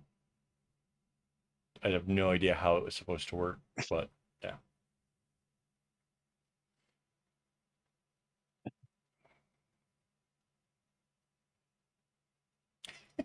How would he know if he could be nicer? Nice.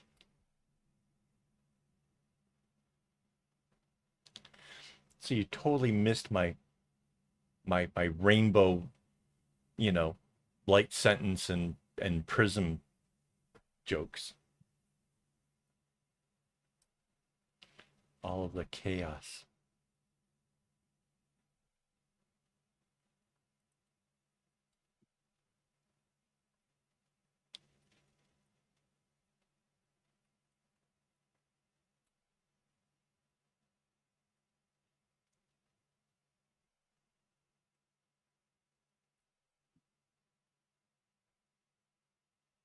So I'm really starting to wonder like how many times we're actually going to have to replace string on this bag, because um we're kind of got a nice ways down with it so far. Also wondering if the black is going to get changed more than just once.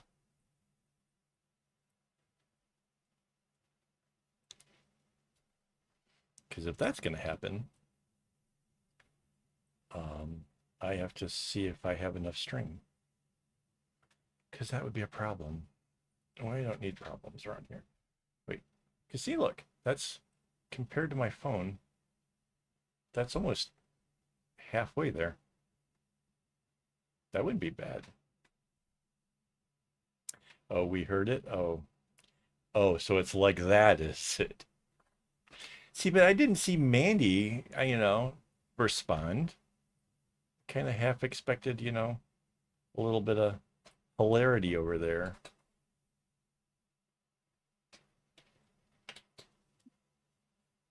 I mean, normally, like if I throw out a joke like that and it's just her and I, sitting at the dinner table or whatever, her eye rolls could power the house for a month.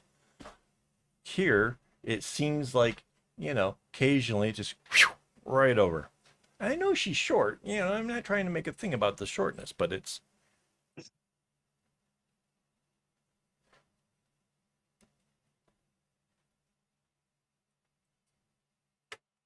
Oh, we are getting down to where it's starting to catch back up. Because this is where it does 3, but the one after that will be 2. So yeah, we're getting somewhere.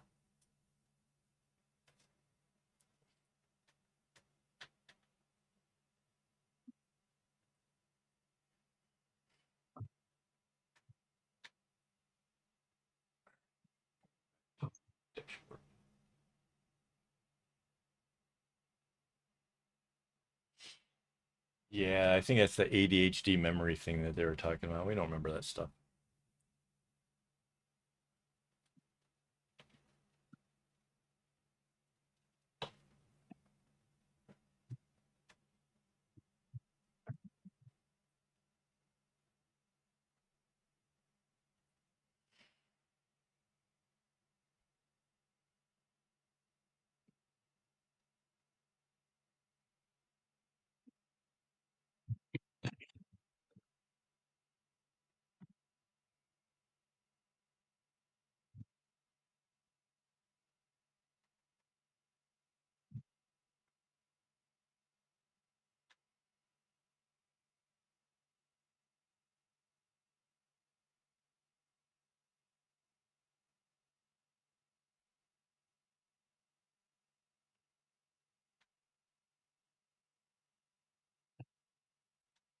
Yeah, so we're definitely going past that halfway point, because here's the red and the greens interacting, and the red is going down into where the blues are,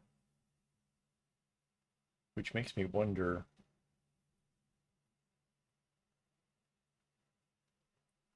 Hmm. Oh no, don't make mistakes.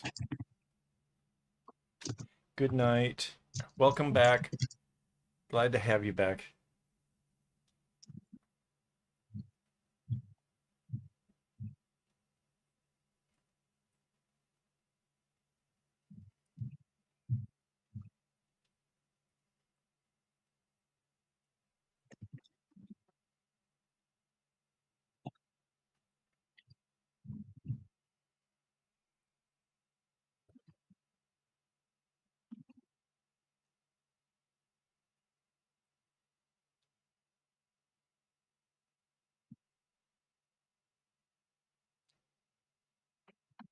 So I'm kind of, if I was to guess right now, I would say that we probably have the black strings are almost long enough that I can probably make it through next week.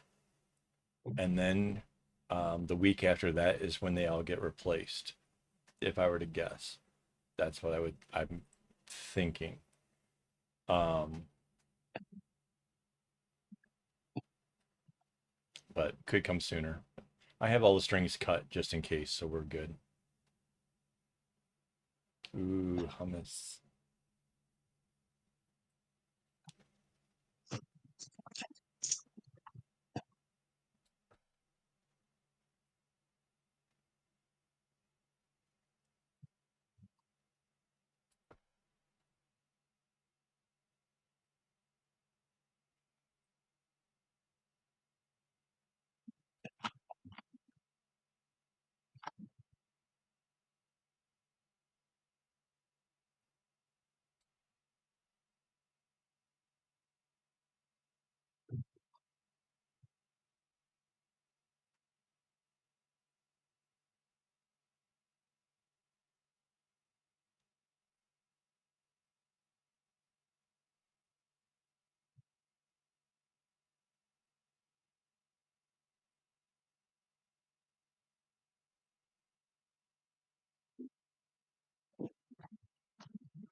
No, and we didn't do it this year. We're not going to really have any company coming over for the holidays, and things with Dad have just been less than great. Um, so we're kind of not doing the whole Christmas themes this year. So this is seriously the most Christmas decoration we have.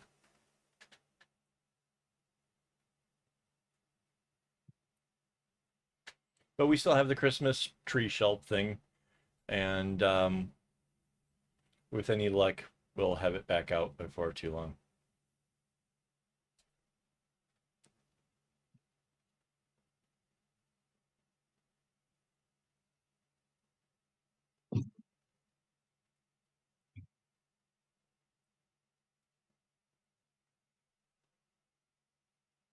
Like, as an example of the whole dad thing, today he tried yelling for me and Mandy. Um, we ignored it, kind of knew better, because basically he was going to have us try to send the helper back to the Philippines because he wasn't having it that she was making him wait on afternoon tea time. He was starving. He was, how dare she withhold from him? And yeah.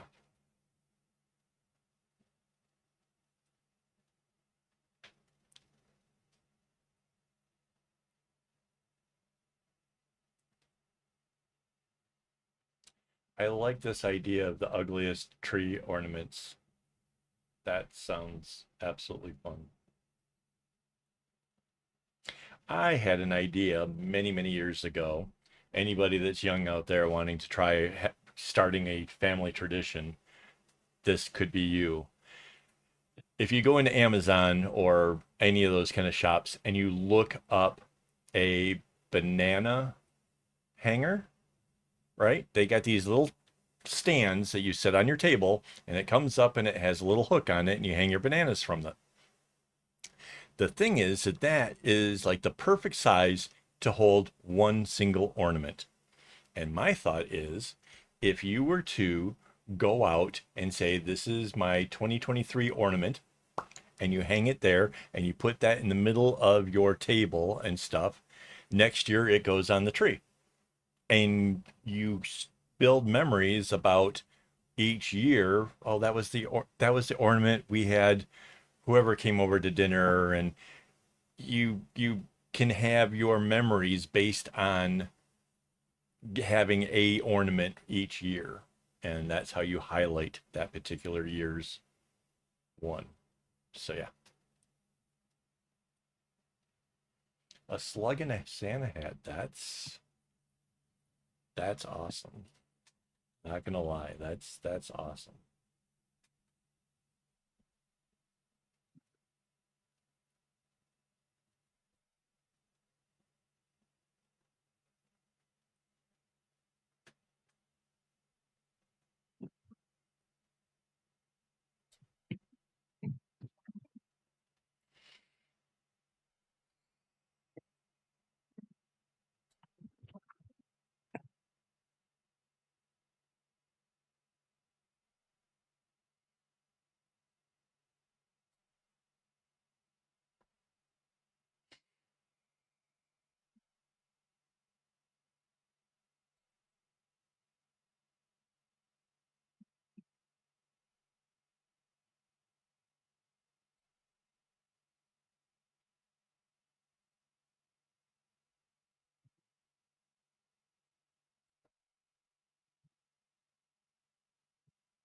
I'm definitely like the idea of like having some kind of traditions.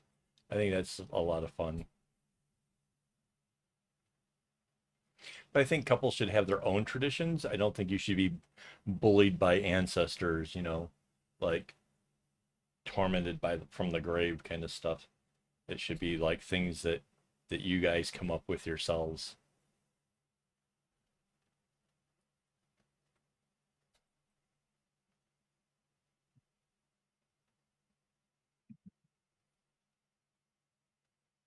Mind you, I was kind of looking at the numbers earlier today. We got like what, 21 more days left this year? That seems quick.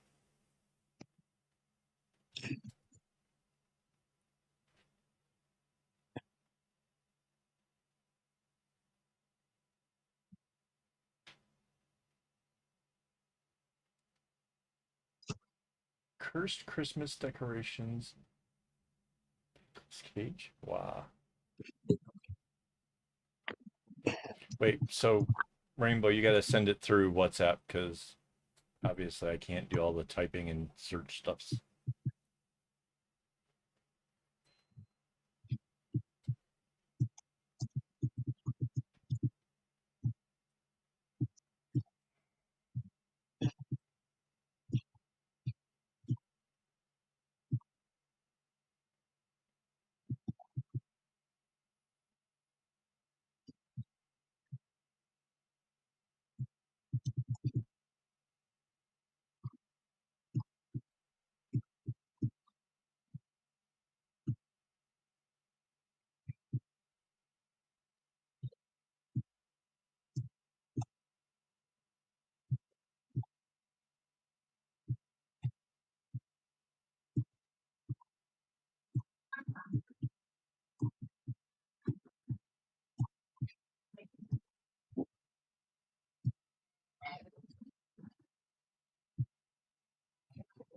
Right on.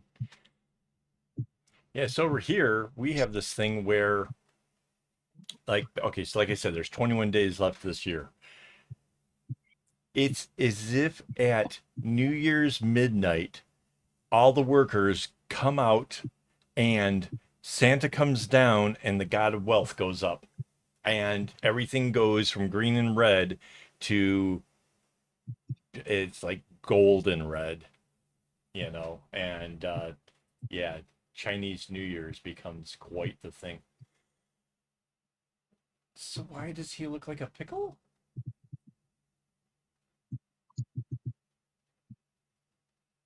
That's very strange.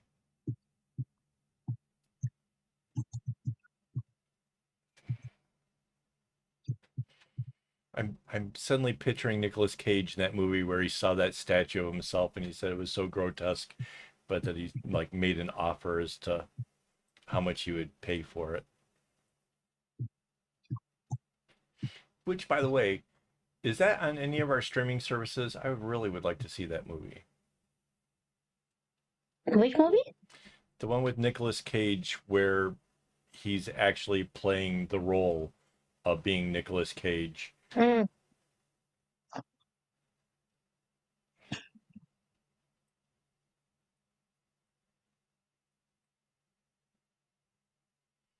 He's Pickle Nick. Yeah, there you go. I wore a Pickle Rick shirt yesterday to the shrink.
So it's kind of funny.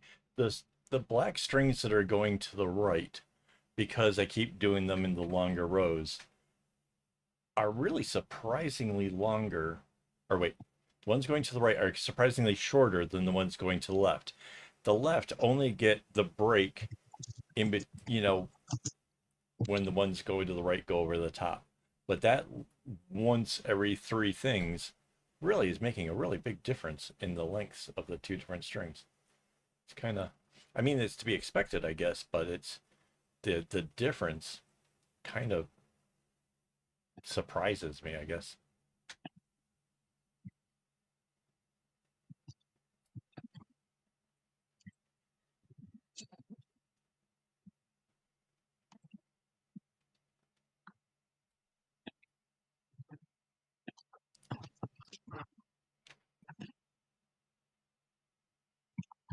That is not exactly the image that would make me crave a pickle.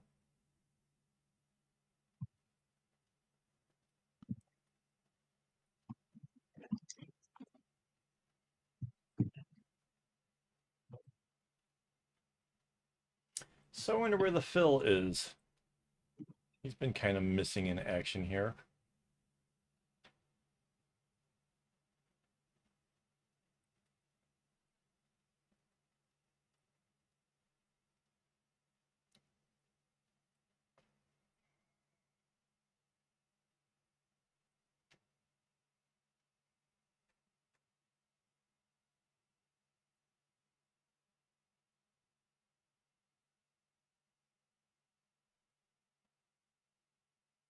Oh, did I show you guys? We are 254 hours away from the magical 4,000 hour thing that, yeah. So, yeah, we're getting really super close to that whole threshold and kind of excited about it. So, yeah, thank you guys for watching videos. If you're putting on the playlists or whatever, that's awesome. That helps a lot. So, thank you very much.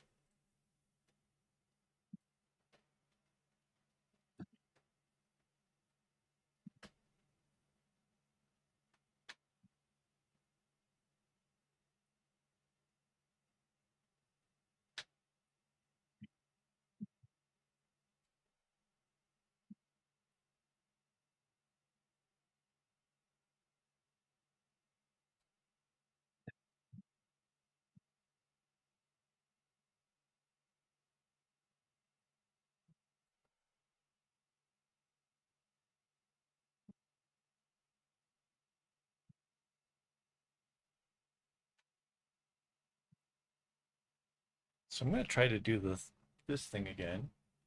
Thank you to my Patreon supporters, everybody, for uh, everything, really. And I'm going to try to fix this at the same time. Let me see if I can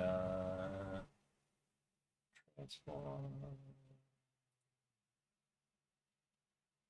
That didn't work. Why did that not work? It's so weird, right? It's like blown up huge. Why is it doing that?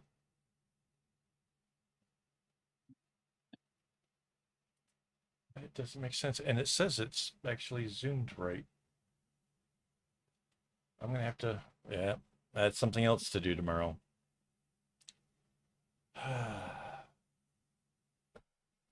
Oh, and tomorrow we have family coming over to visit. That's always fun.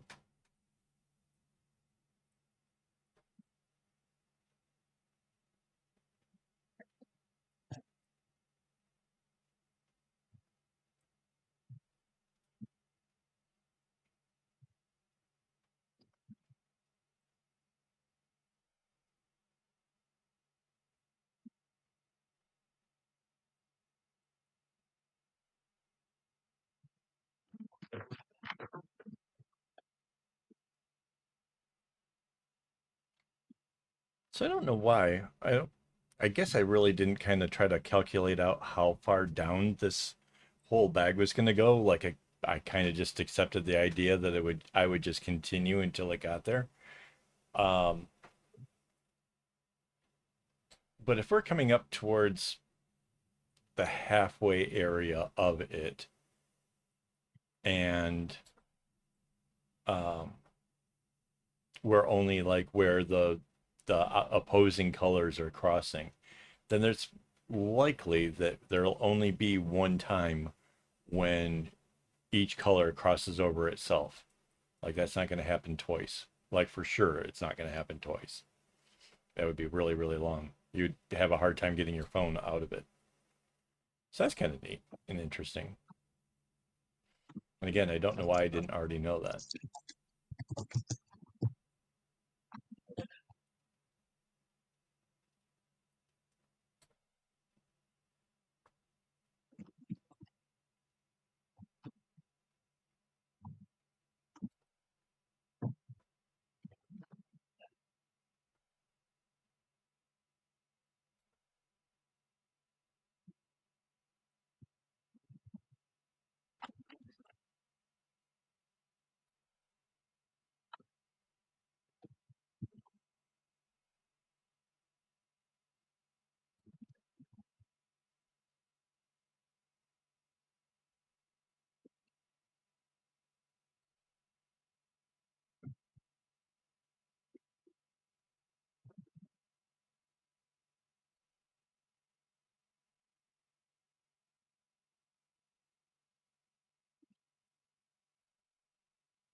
Everybody's gotten quiet.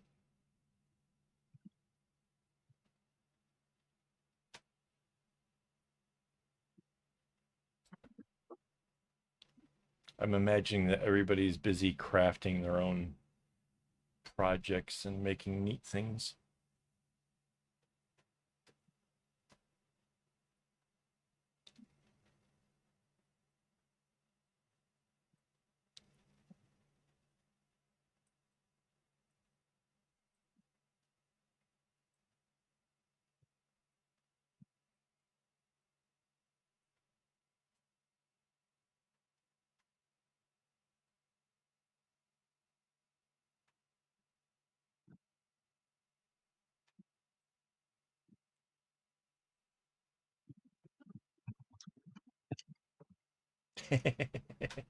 You don't make your keyboard sticky.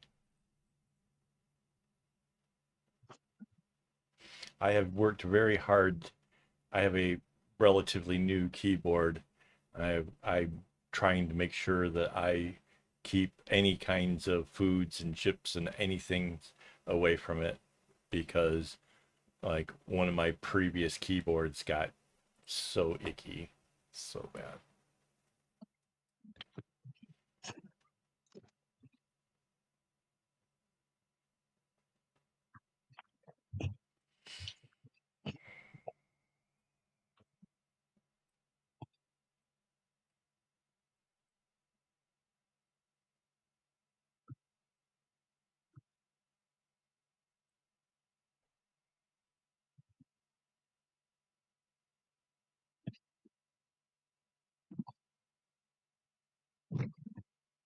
Oh, that's absolutely awesome.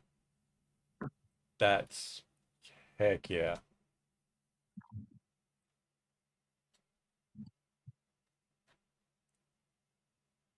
You'll be surprised. Like once you commit to something like this, it's not it the difference between it and a bracelet is just that this takes a little bit more time. Everything else kind of just runs along the same stuff. It's just the fact that it's just much bigger than a regular bracelet. There, everything else is the same. And then when you're done, that feeling of accomplishment is so much greater. Like there is so much more dopamine from the brain when you finish something big.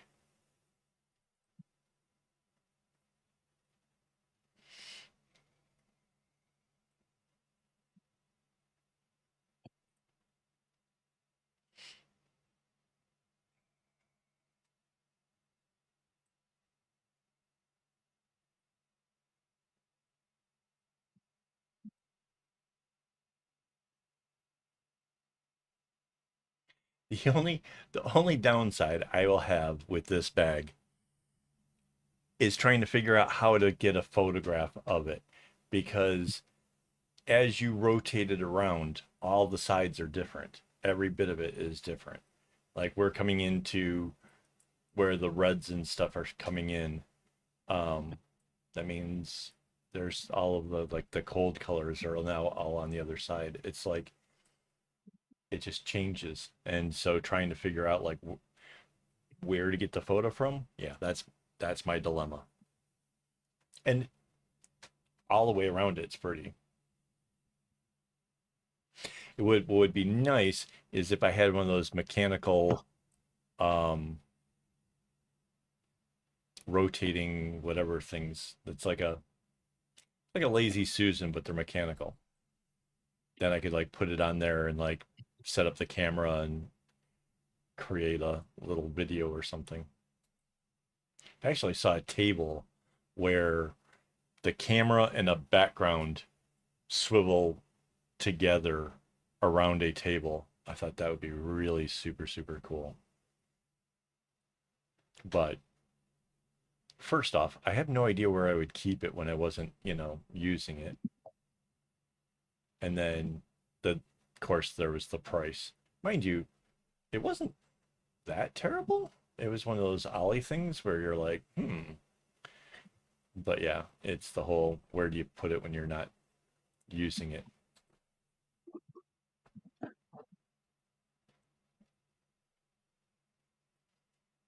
That was kind of the problem with that tent thing for doing the photos. It was like it was too big to just leave up all the time. It was too hard to set up and put the lights together and stuff. We had like a LED strip of light, so you basically wrapped it around the box a few times. It was a pain.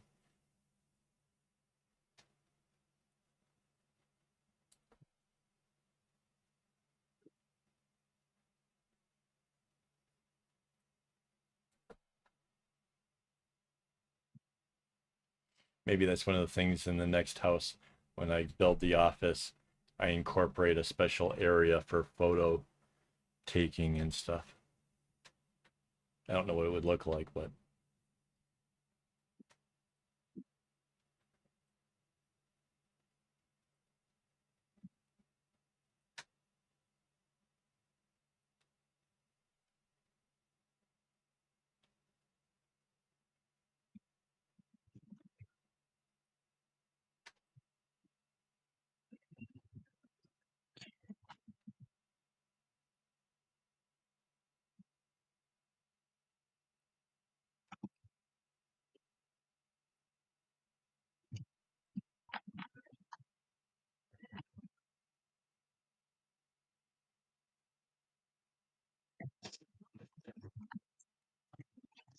oh no.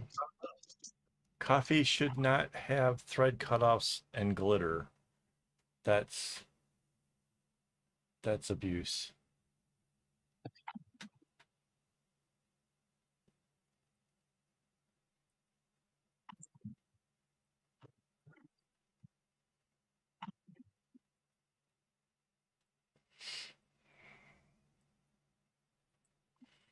Yeah, and never mention it again before we end up with like glitter coffee from Starbucks.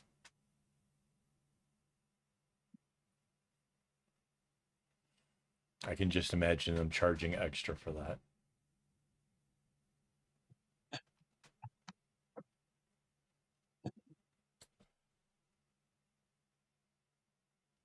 Of course, the idea of festive shit does sound kind of interesting.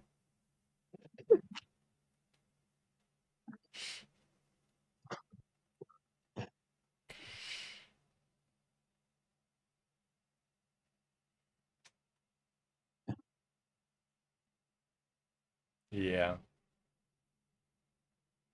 I wanted to make a cup. So there was a place at Suntech that had art classes, and they did the things where like you could go and do the pottery spinny thing.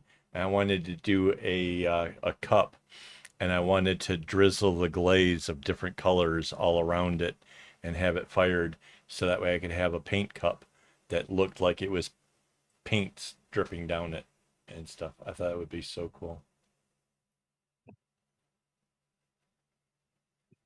But they closed.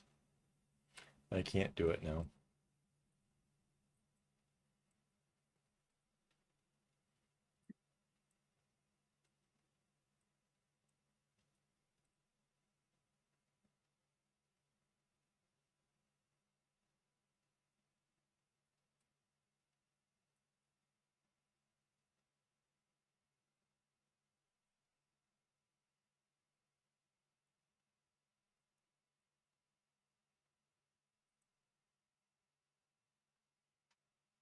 I was kind of hoping that we were going to get to like rows after this because I kind of wanted the photos that we're going to put anything over onto the Instagram. I wanted to like show that like there was a bunch of an accomplishment. Um, because the way it was turned the last time around was the side that had the most done.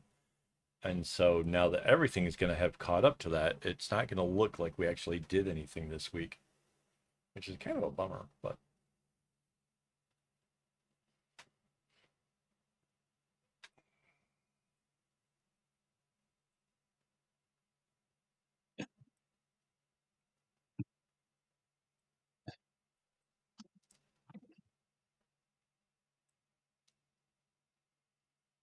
so, Rara, have you given any thought as to what the pattern for your bracelets will be for the bag that you want to make? as well as the general shape of a bag, or is that still stuff that you're kind of working out in your mind?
Yeah, I've totally lost count again of how many of these little boxes that we've accomplished today.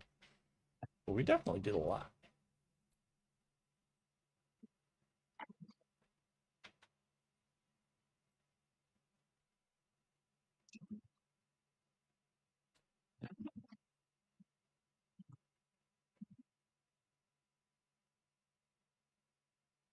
Okay.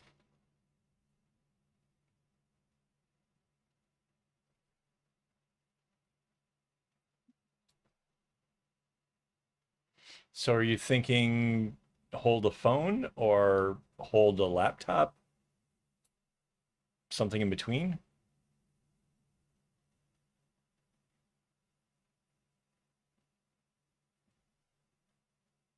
Because well, holding a phone can go two directions, obviously, right?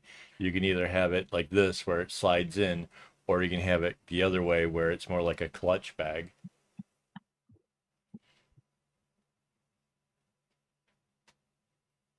Right.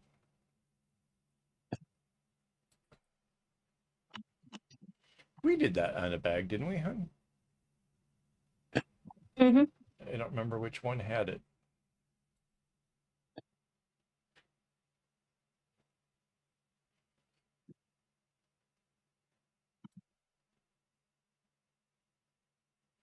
A great thing for those is finding somebody with really cheap currency to be the other side of the magnet thing, unless you can find like really cheap disc magnets.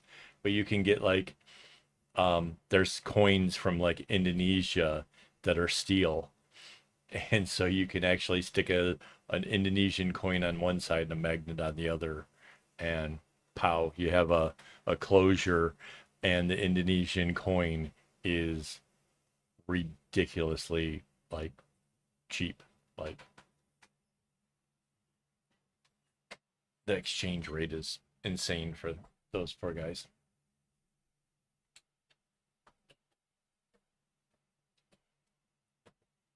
All right, so there we go. I can finally see the other side of this. So we only have like a little bit right here before this whole row thing is done.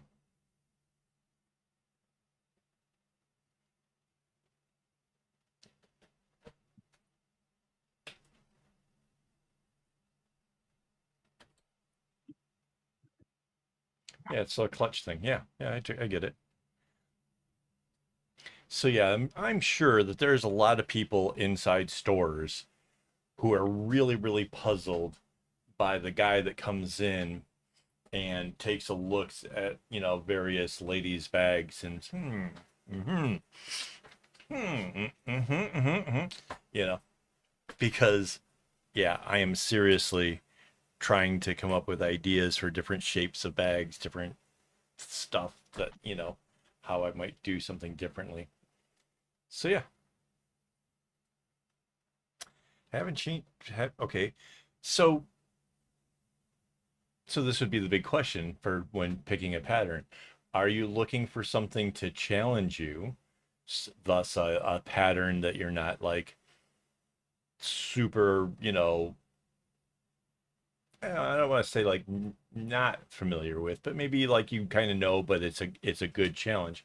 Or do you want something like this where it's almost brainless, easy, hard to make a mistake?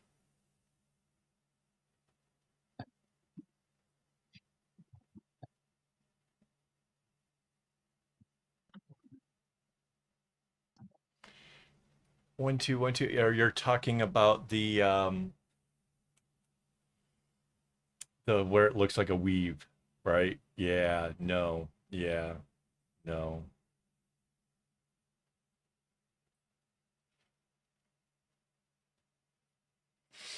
Yeah, this is close to that, but this isn't that bad. But this is such an easy pattern.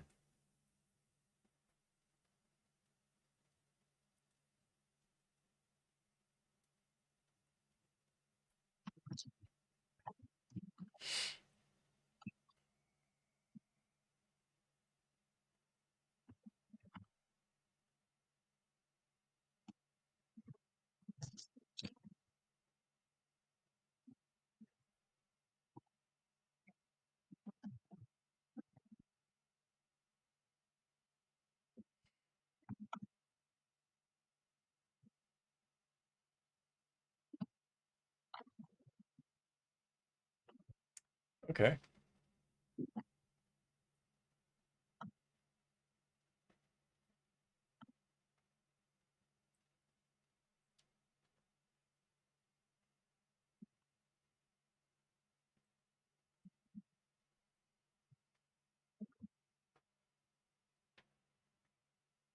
And of course, the thing that comes after all of this is figuring out the number of strings that you're going to go with, because that'll dictate exactly how big your bag will be, and pretty much changes everything.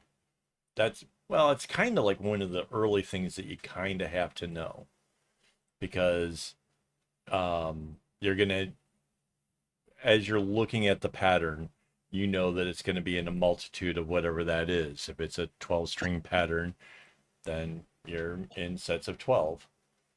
Um, you know, there's all kinds, like I've done a bunch of 16 string versions of stuff. Those are kind of fun too. But then you find out then you have to work out the number of strings, and yeah. No, every pattern can be repeated. I did a video on that. Oh my God. Somebody asked me if any pattern can be doubled. And I'm like, yeah, of course. They're like, okay.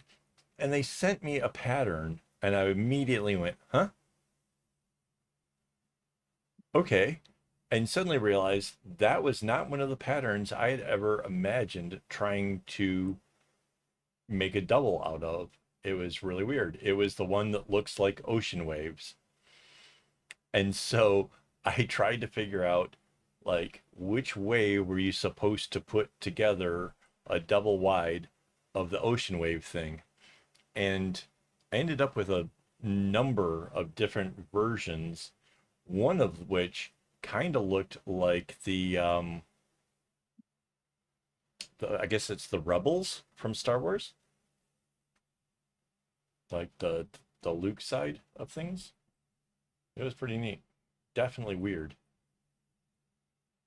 Didn't didn't expect that. It's a fun video if you haven't seen it. It's pretty funny. But yeah, all small patterns can be made big. And if you need, I can help you generate the patterns. Pull out the GIMP, make a video about it.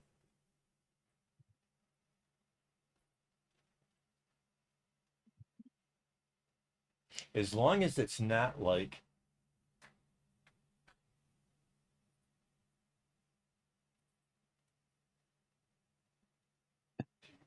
expand this a little bit.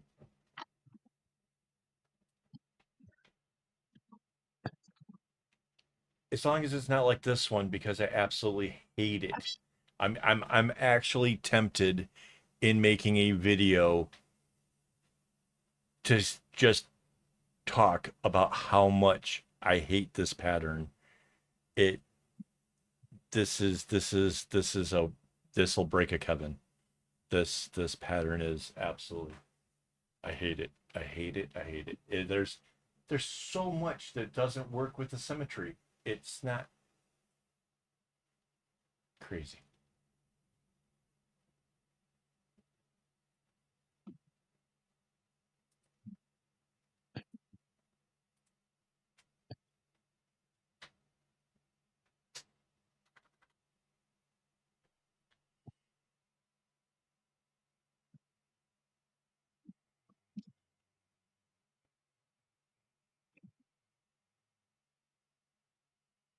Yeah.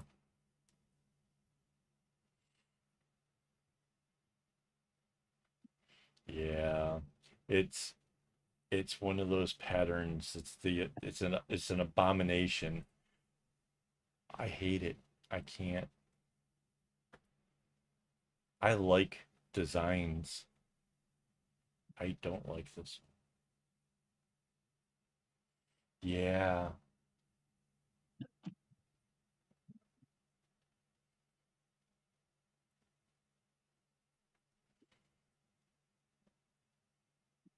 It's like, honestly, like, pull this thing up and have a look, really good look at it, because the longer you look at it, the worse it gets.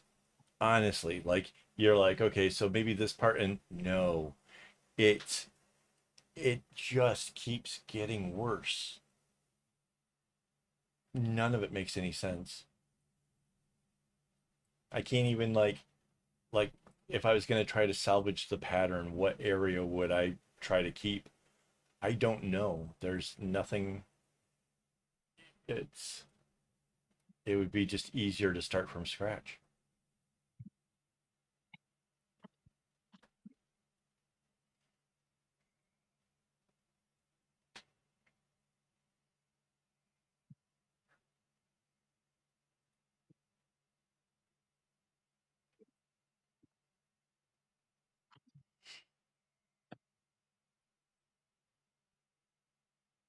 Yeah. So that pattern, by the way, that came from Minute Craft. She stumbled upon it and was like, she sent that to me with the message, "You're gonna hate this." I'm like, really? I mean, it's, oh my, oh, ew, why is the, and the more, like you said, the longer I looked, the more I was just like, no, why? It doesn't make sense.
So yeah, obviously, if your bracelet pattern is very, no, I don't add any patterns to either of the web pages. I All my patterns go up to my own web page. Um, if you go with a pattern that say has 10 strings versus 12 or 16, obviously you can kind of dial in the size of your bag closer, uh, because whether it's 12 repetitions or 13 repetitions or whatever it is, you can, that the difference is closer. Um, But if you know that, say, you're going to do 144 strings, then you know that doing a 12 works out really nice, or doing 24s works out fine. Yeah, I think I told the story before. I one time tried to add a pattern. I tried to do what I consider as sort of my signature pattern.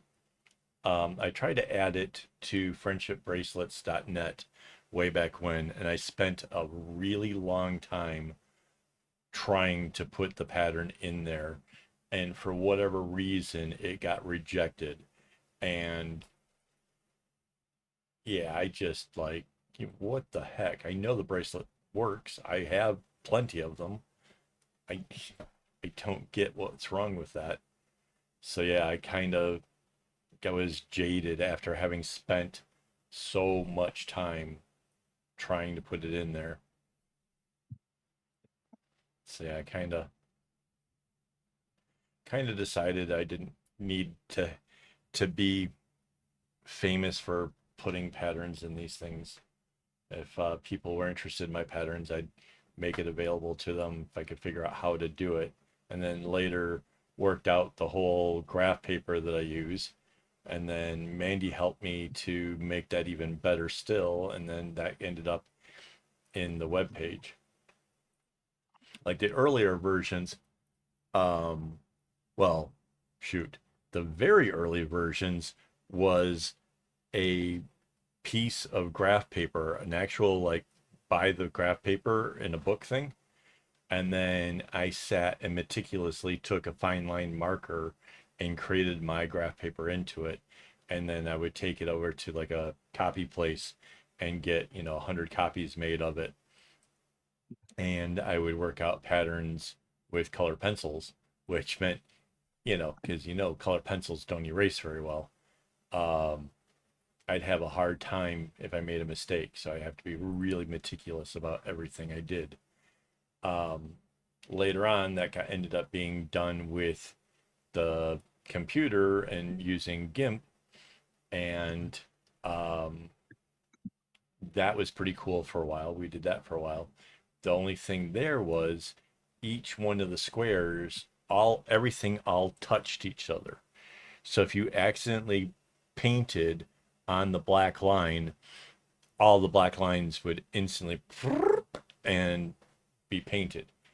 And that was kind of a problem because my computer was like already being pushed to the max.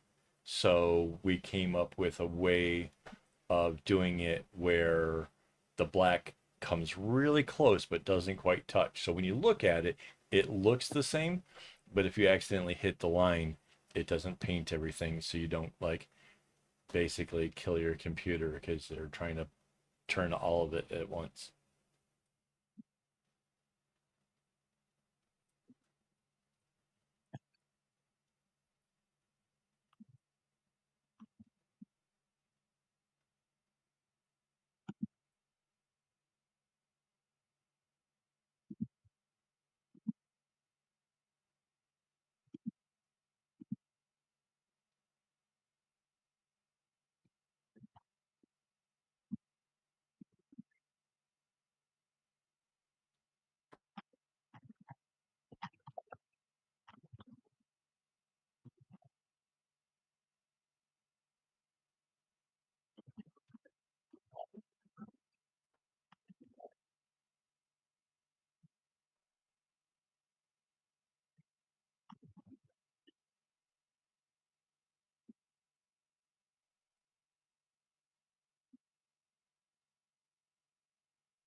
Oh yeah, and speaking of my patterns, let me show you something else.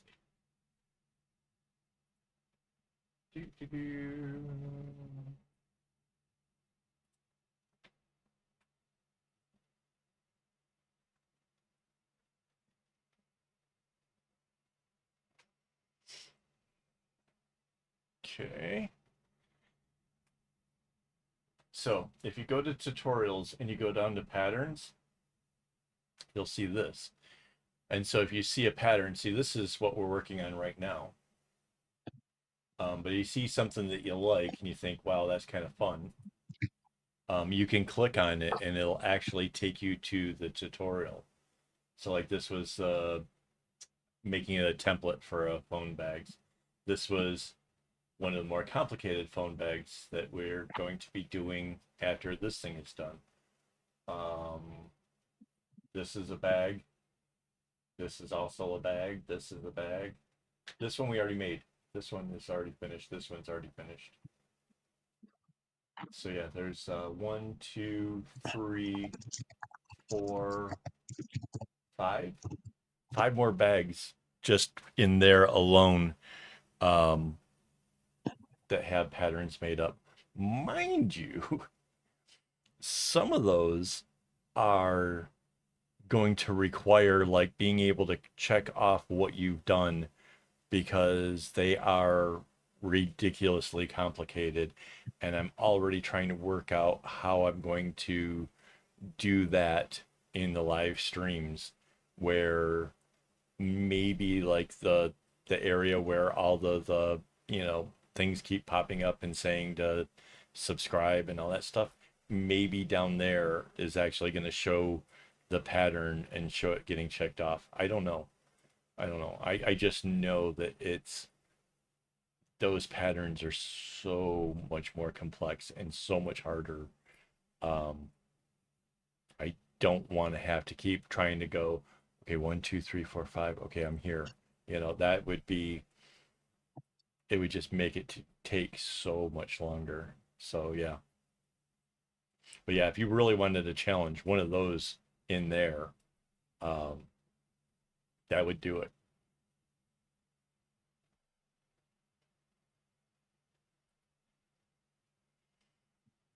A couple of them are small. A couple of them are small, but there's a couple that are phone bags. Yeah, they're going to be a thing.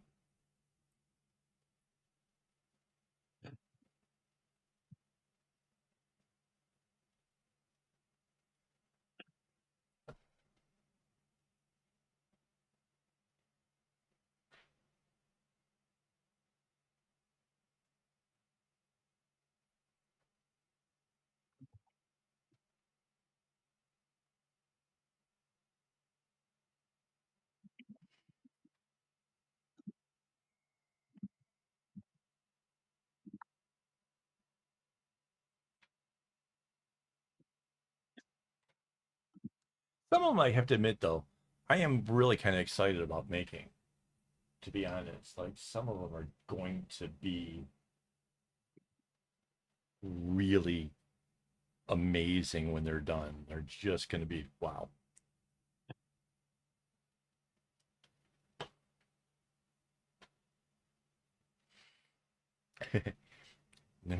my my worrisome ADHD part of my brain just went, I hope you put enough notes when you bought the string to know what your intentions were, because some of it I might not remember everything. Yikes. Right on. Um, I can tell you something about doing alpha bags. I've actually made a small one before, as well as I started a big one, which is actually, I passed that off to Rainbow a while back. The bigger one I started it at the base and was slowly, what is it, a lark's head? Using a lark's head knot to add on more string. So it started out with just a couple, going in different directions, and then add in another string, add another string.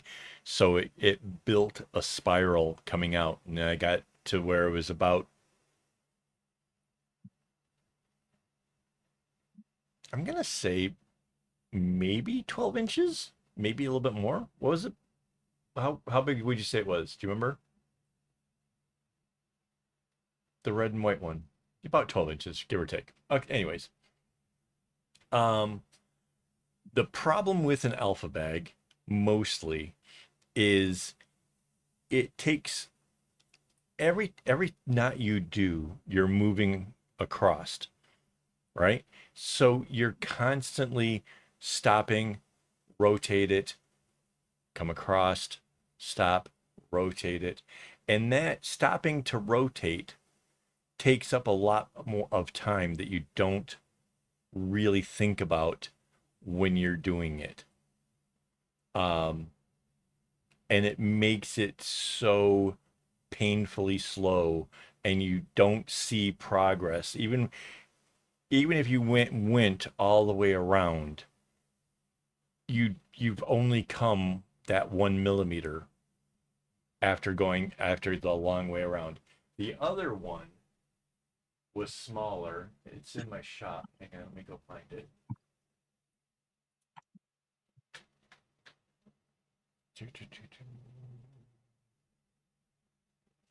So it's this one here. And there's a video of me making this one. So you can actually learn a bunch of stuff from what I learned about how to do this. Because there's this cool trick that makes it so that way when you change colors, it doesn't leave a gap. And if I was to do it again, I'd have to go watch my own video because I don't remember exactly how that worked. But I figured it out while I was making it and was like, heck yeah, that's it right there. So yeah, I would check that out. Again, it takes more time as you're going around. Like this segment knotting that I'm actually doing with this here, right, doesn't even seem like there's that much of a segment because it keeps alternating, to this way, or whatever. It doesn't feel like, and the squares are big deal, right? It's still segmenting. It's still working one area before moving on. And you just don't have that with an alpha. And it will feel a lot more tedious. Absolutely a lot more tedious. Mind you, if you did some kind of really cool graphic design or something, even if it was something simple, if you went with the dinosaurs that and the cactus things from Google, that would be an amazing looking bag. Like do it all in white and then just do the little cactus things and whatever the dinosaur jumps over. Do that as the scenery coming around the bag. That would be wicked cool. Again, though, knowing where you are at any given point is going to be problematic, and the sense of am I getting anywhere is going to feel crazy.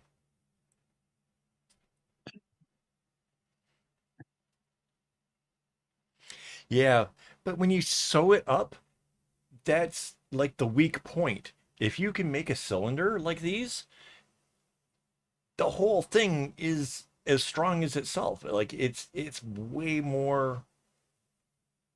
Yeah, the cylinder thing is so different. Like it's a whole different beast. But yeah, like even a small one like this, like that's a probably a 96 string bag, if I was guessing. I'm pretty sure I'm right.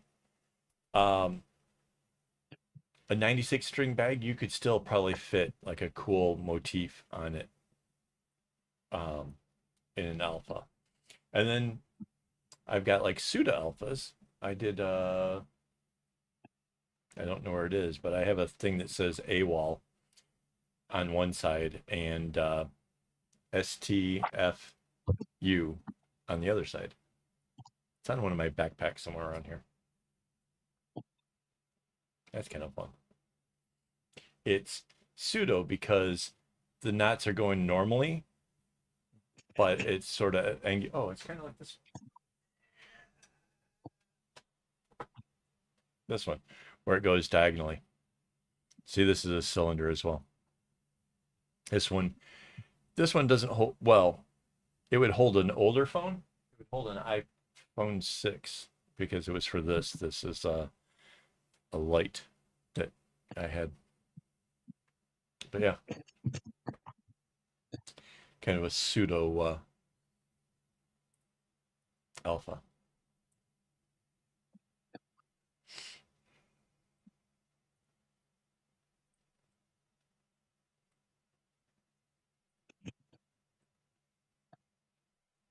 Mind you, mind you, if you knew anybody that was good with leather, you could make a leather bag and then um,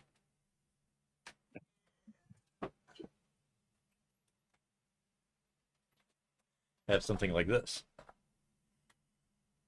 So essentially what this is two pieces of leather here. When I cut out this circle, I saved the piece of leather from it and trimmed it down. I'm going to guess it's a half a cm on two sides to make it a smaller square. It might have been, I don't know. I had to play with it a bit. And then this lays over the top and sort of like tucks underneath. Like this bracelet came up beyond these stitches. So this held everything into place.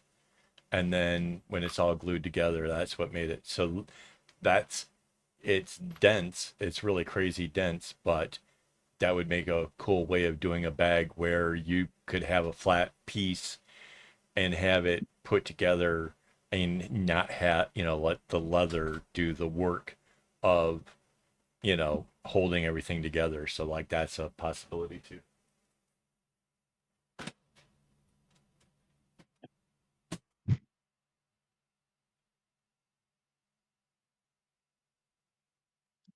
Pulling out all kinds of stuff here tonight.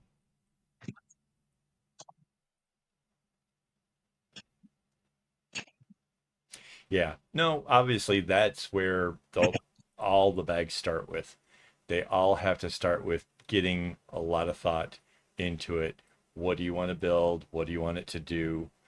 Um, Remember, like the bigger the bag that you make, right? If you make something with, say, 400 strings, that's pretty huge, right? And so with that, you have to consider um, how much stuff are you going to be tempted to throw into a bag like that? And could the strings handle that much stuff? Because when you do a small little clutch or a little tiny bag, a little something to hold the phone, obviously the string is going to have no trouble with that whatsoever. But if you make one of those big catch-all kind of bags and you start throwing your makeup and your all the things in, um, then you have to kind of wonder like, is the knot work going to be able to handle the massive amounts of stuff? Because I've seen what some of you gals carry around, and well, not just you guys. I mean, my backpack is stupid heavy. Um, I definitely don't think if we put all my backpack stuff into a bag, I don't think it would go very well. I think it would wear out spots. I think it would have real issues. So you have to kind of think of like that while you're, putting everything together as well.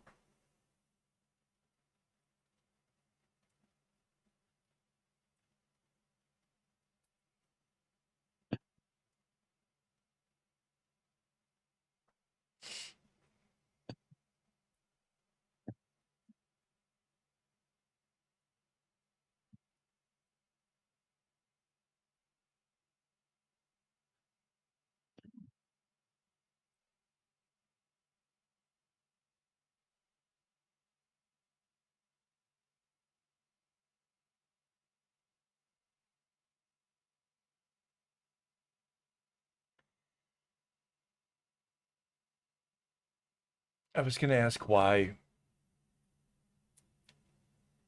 Sure. Okay. I can see bringing the beach treasure home. I 100% been there, done that. Why is it still in the bag? I mean, doesn't the beach treasure stay at home instead?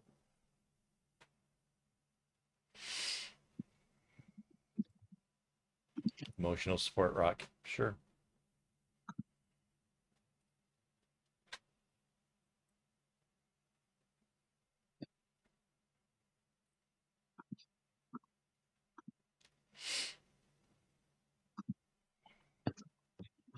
I'm I'm now trying to picture like rock like this, like different ranges present different.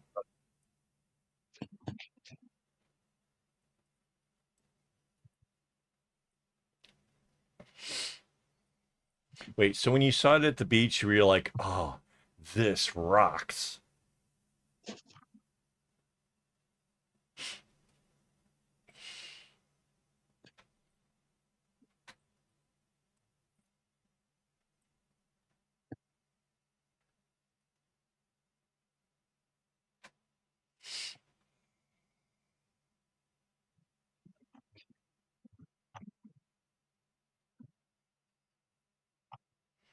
Yeah, I have to admit, like, there's definitely things that I carry around with me all the time that I forget are in there. Like, I got we came back from spending New Year's in Malaysia, and the lady wanted to have a look at the bag that I wear around my waist, and she was just like, I have to open this up.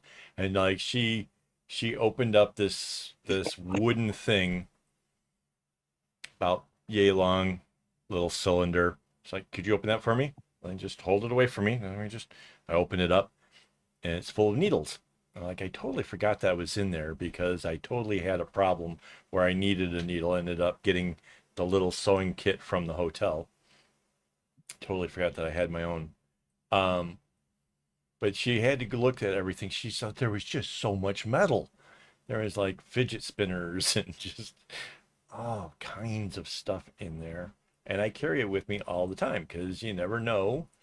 Like if I start having anxiety attacks, I need a fidget spinner. So I have that with me. I have all kinds of, I have a tiny pocket knife, which is okay for just cutting some string and doing odd stuff like that. Like if I have embroidery floss with me, that's all I need. I have a larger one that's kind of handy, like, you know, you have a cake in your hotel room and you need to cut it.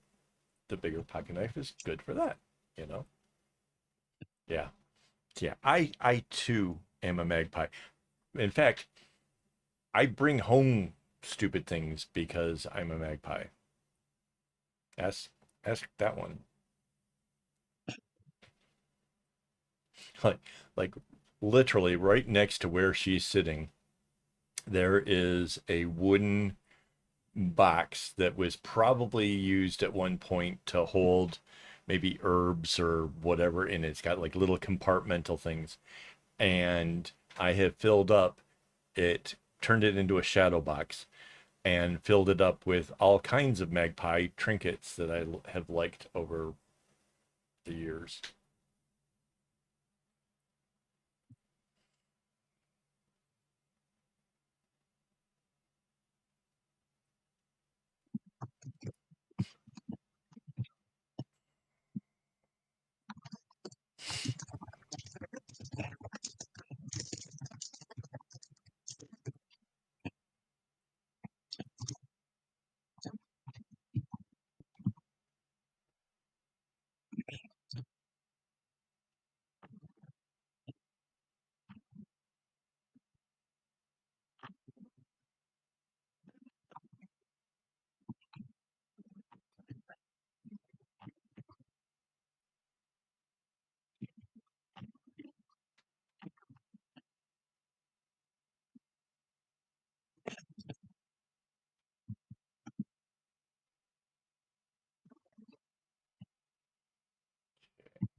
I know it's already one.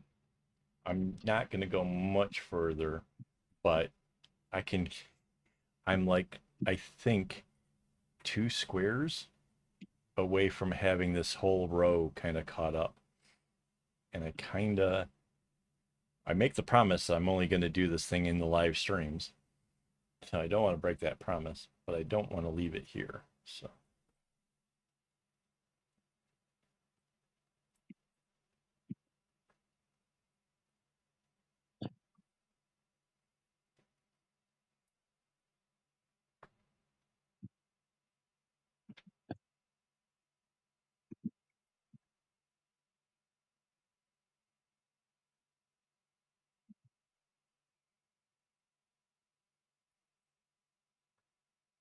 But yeah, if you come up with your whatever pattern that you want to use and you get the rough idea of sizes and stuff, I can probably help you out figuring out how to do patterns, how to do cool stuff with it.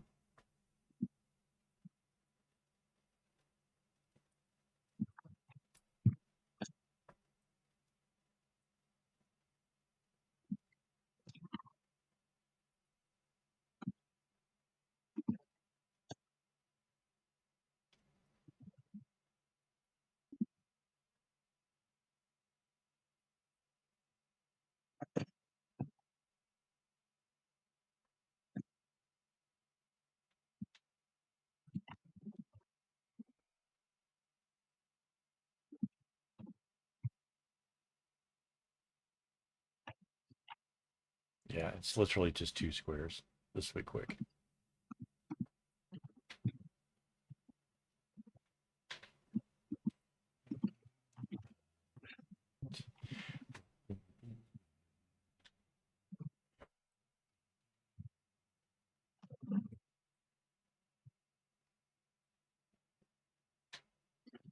I'm more than happy to help. I kind of I get everybody down this rabbit hole of thinking, bags are fun. The least I can do is help you figure out how to do it. So yeah, I don't know why it is mine. Like honestly, most of the styles of the different bags that I've done all started with just piecing it all together in my head. Like, and seriously, just worked it all out in my head and was like, oh, and then this will happen like this. And oh, that'll run into a problem with this, you know, like if you want to have a clutch bag, but you also want it to have a strap, then you have to add in essentially two bracelets on the very ends, equal distance apart, blah, blah, blah. That's a thing, you know, there's all kinds of little things that you can do. You can actually make it into loops, but that's kind of weird because of unless you're going to have like both strings coming up. Otherwise, you'd have a string going straight through where your thing folds over. And again, I think that's got a lot to do with the ADHD. Like, there's something about ADHD where, like, we misunderstand things or whatever. So we try to envision stuff better and, so we don't make mistakes again. And then it eventually leads to having this imagination that lets us work out all different kinds of angles. It's just a thing. I don't know. It's crazy.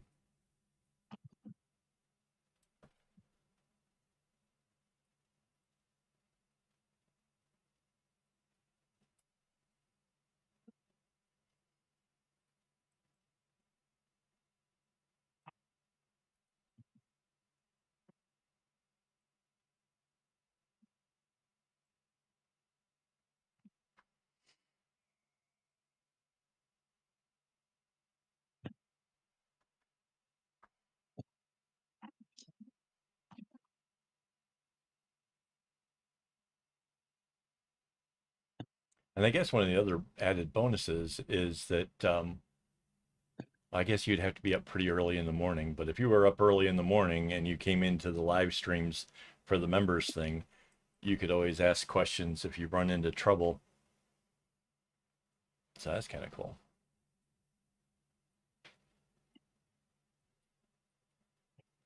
Obviously, if I'm in the middle of like recording, I might not be able to answer immediately. Well, depends on what I'm recording. If I'm recording and making it video, I can talk endlessly, obviously. If I'm recording the other kind where I'm doing the patterns, not so much. I have to wait until I get done with that.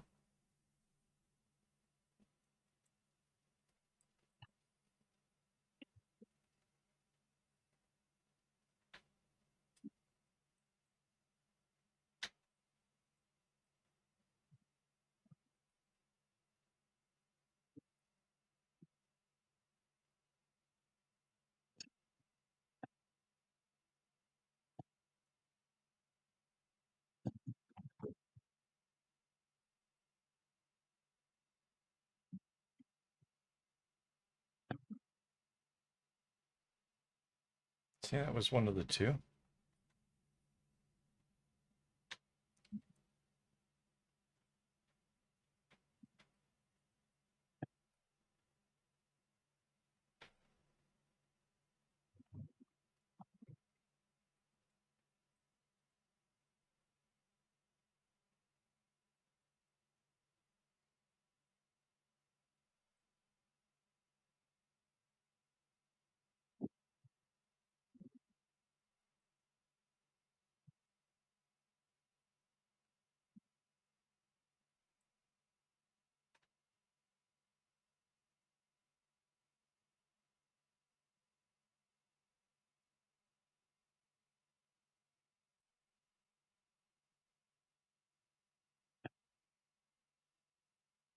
I honestly thought that we were going to get way beyond this point today.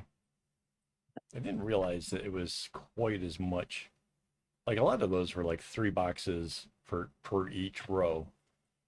So we did accomplish a lot, but I somehow thought we'd be a lot further along. And I don't think that's because we pulled out all different stuffs and boards and things. I think it's just that this was a lot of work. But I want to thank everybody for hanging out with me, and for all the people who watch these videos afterwards, which I noticed that there's a number of people that do that. Thank you guys as well. I'm sorry you guys don't get to participate in the whole secret word game. Um, I can't think of a way of making that actually work while it's not actually in the live stream, because the bot doesn't do that. So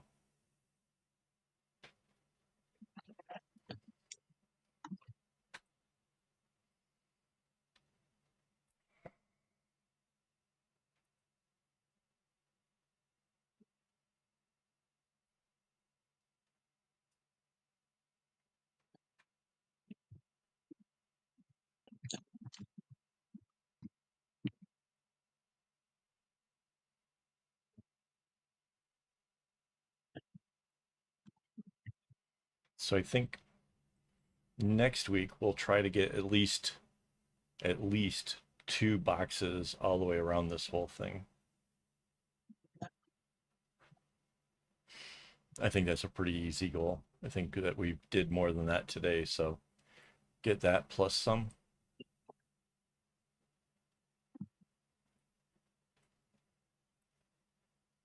And again, I think that's going to bring us close to where at least some of the black strings have to be replaced. And then see how it goes from there.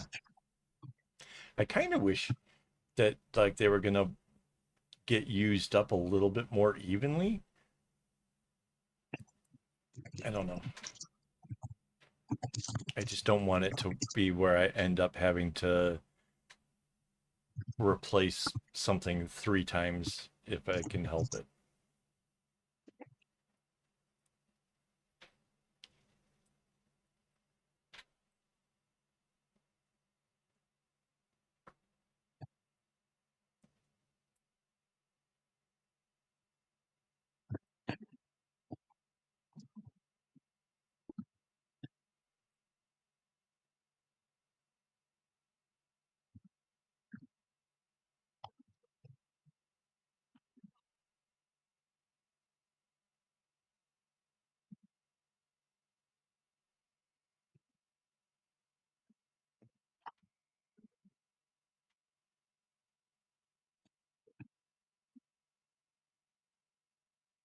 Oh, and to anybody who is watching this later on, definitely check out becoming a member. That's something that's kind of new and fun around here, where you get to actually see patterns early, you get to watch videos early. You can also hang out with me while I'm doing the whole recording thing. So basically, most days that I'm in the office, I'm recording and live streaming. So that's a members thing, and it's by clicking the join button that's kind of right next to the subscribe.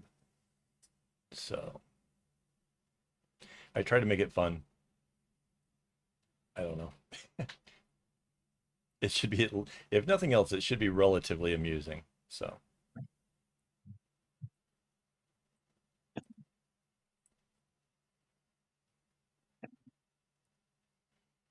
Plus, you get to see a lot of like the whole like what goes in to a regular day here in the office. Obviously, there's a lot of stuff that happens without the camera on, um, but I cover most of it.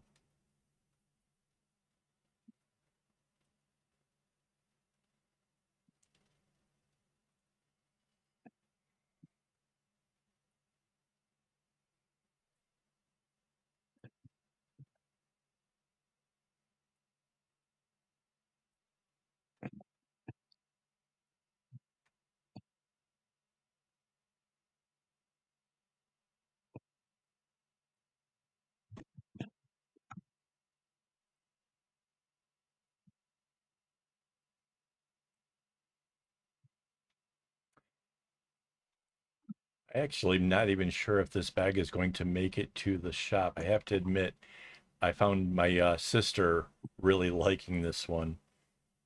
And you may remember I sent her a very small one before that was good for like carrying her, you know, her ID and whatever else, kind of stuff, and like a little bit of money, that kind of thing. But this might be a little bit more practical for what she does. So I might just be sending this to the US.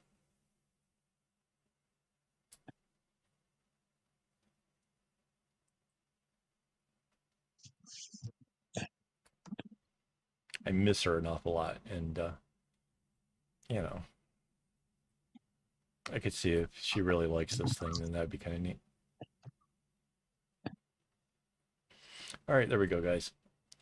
Couple nights to go, and I am done for the night. Thank you for hanging out with me. Thank you to my Patreon supporters. Why did that not work? There it goes. My Patreon supporters, as well as my YouTube members, for making all these videos possible. Really appreciate it, guys. We will be back next week, where I hope to accomplish much, much more. And yeah, trying to keep positive during the holiday season and stuff. So yeah, that's always a thing. So yeah, hopefully you guys keep positive as well. And as always, don't get your strings in a bunch.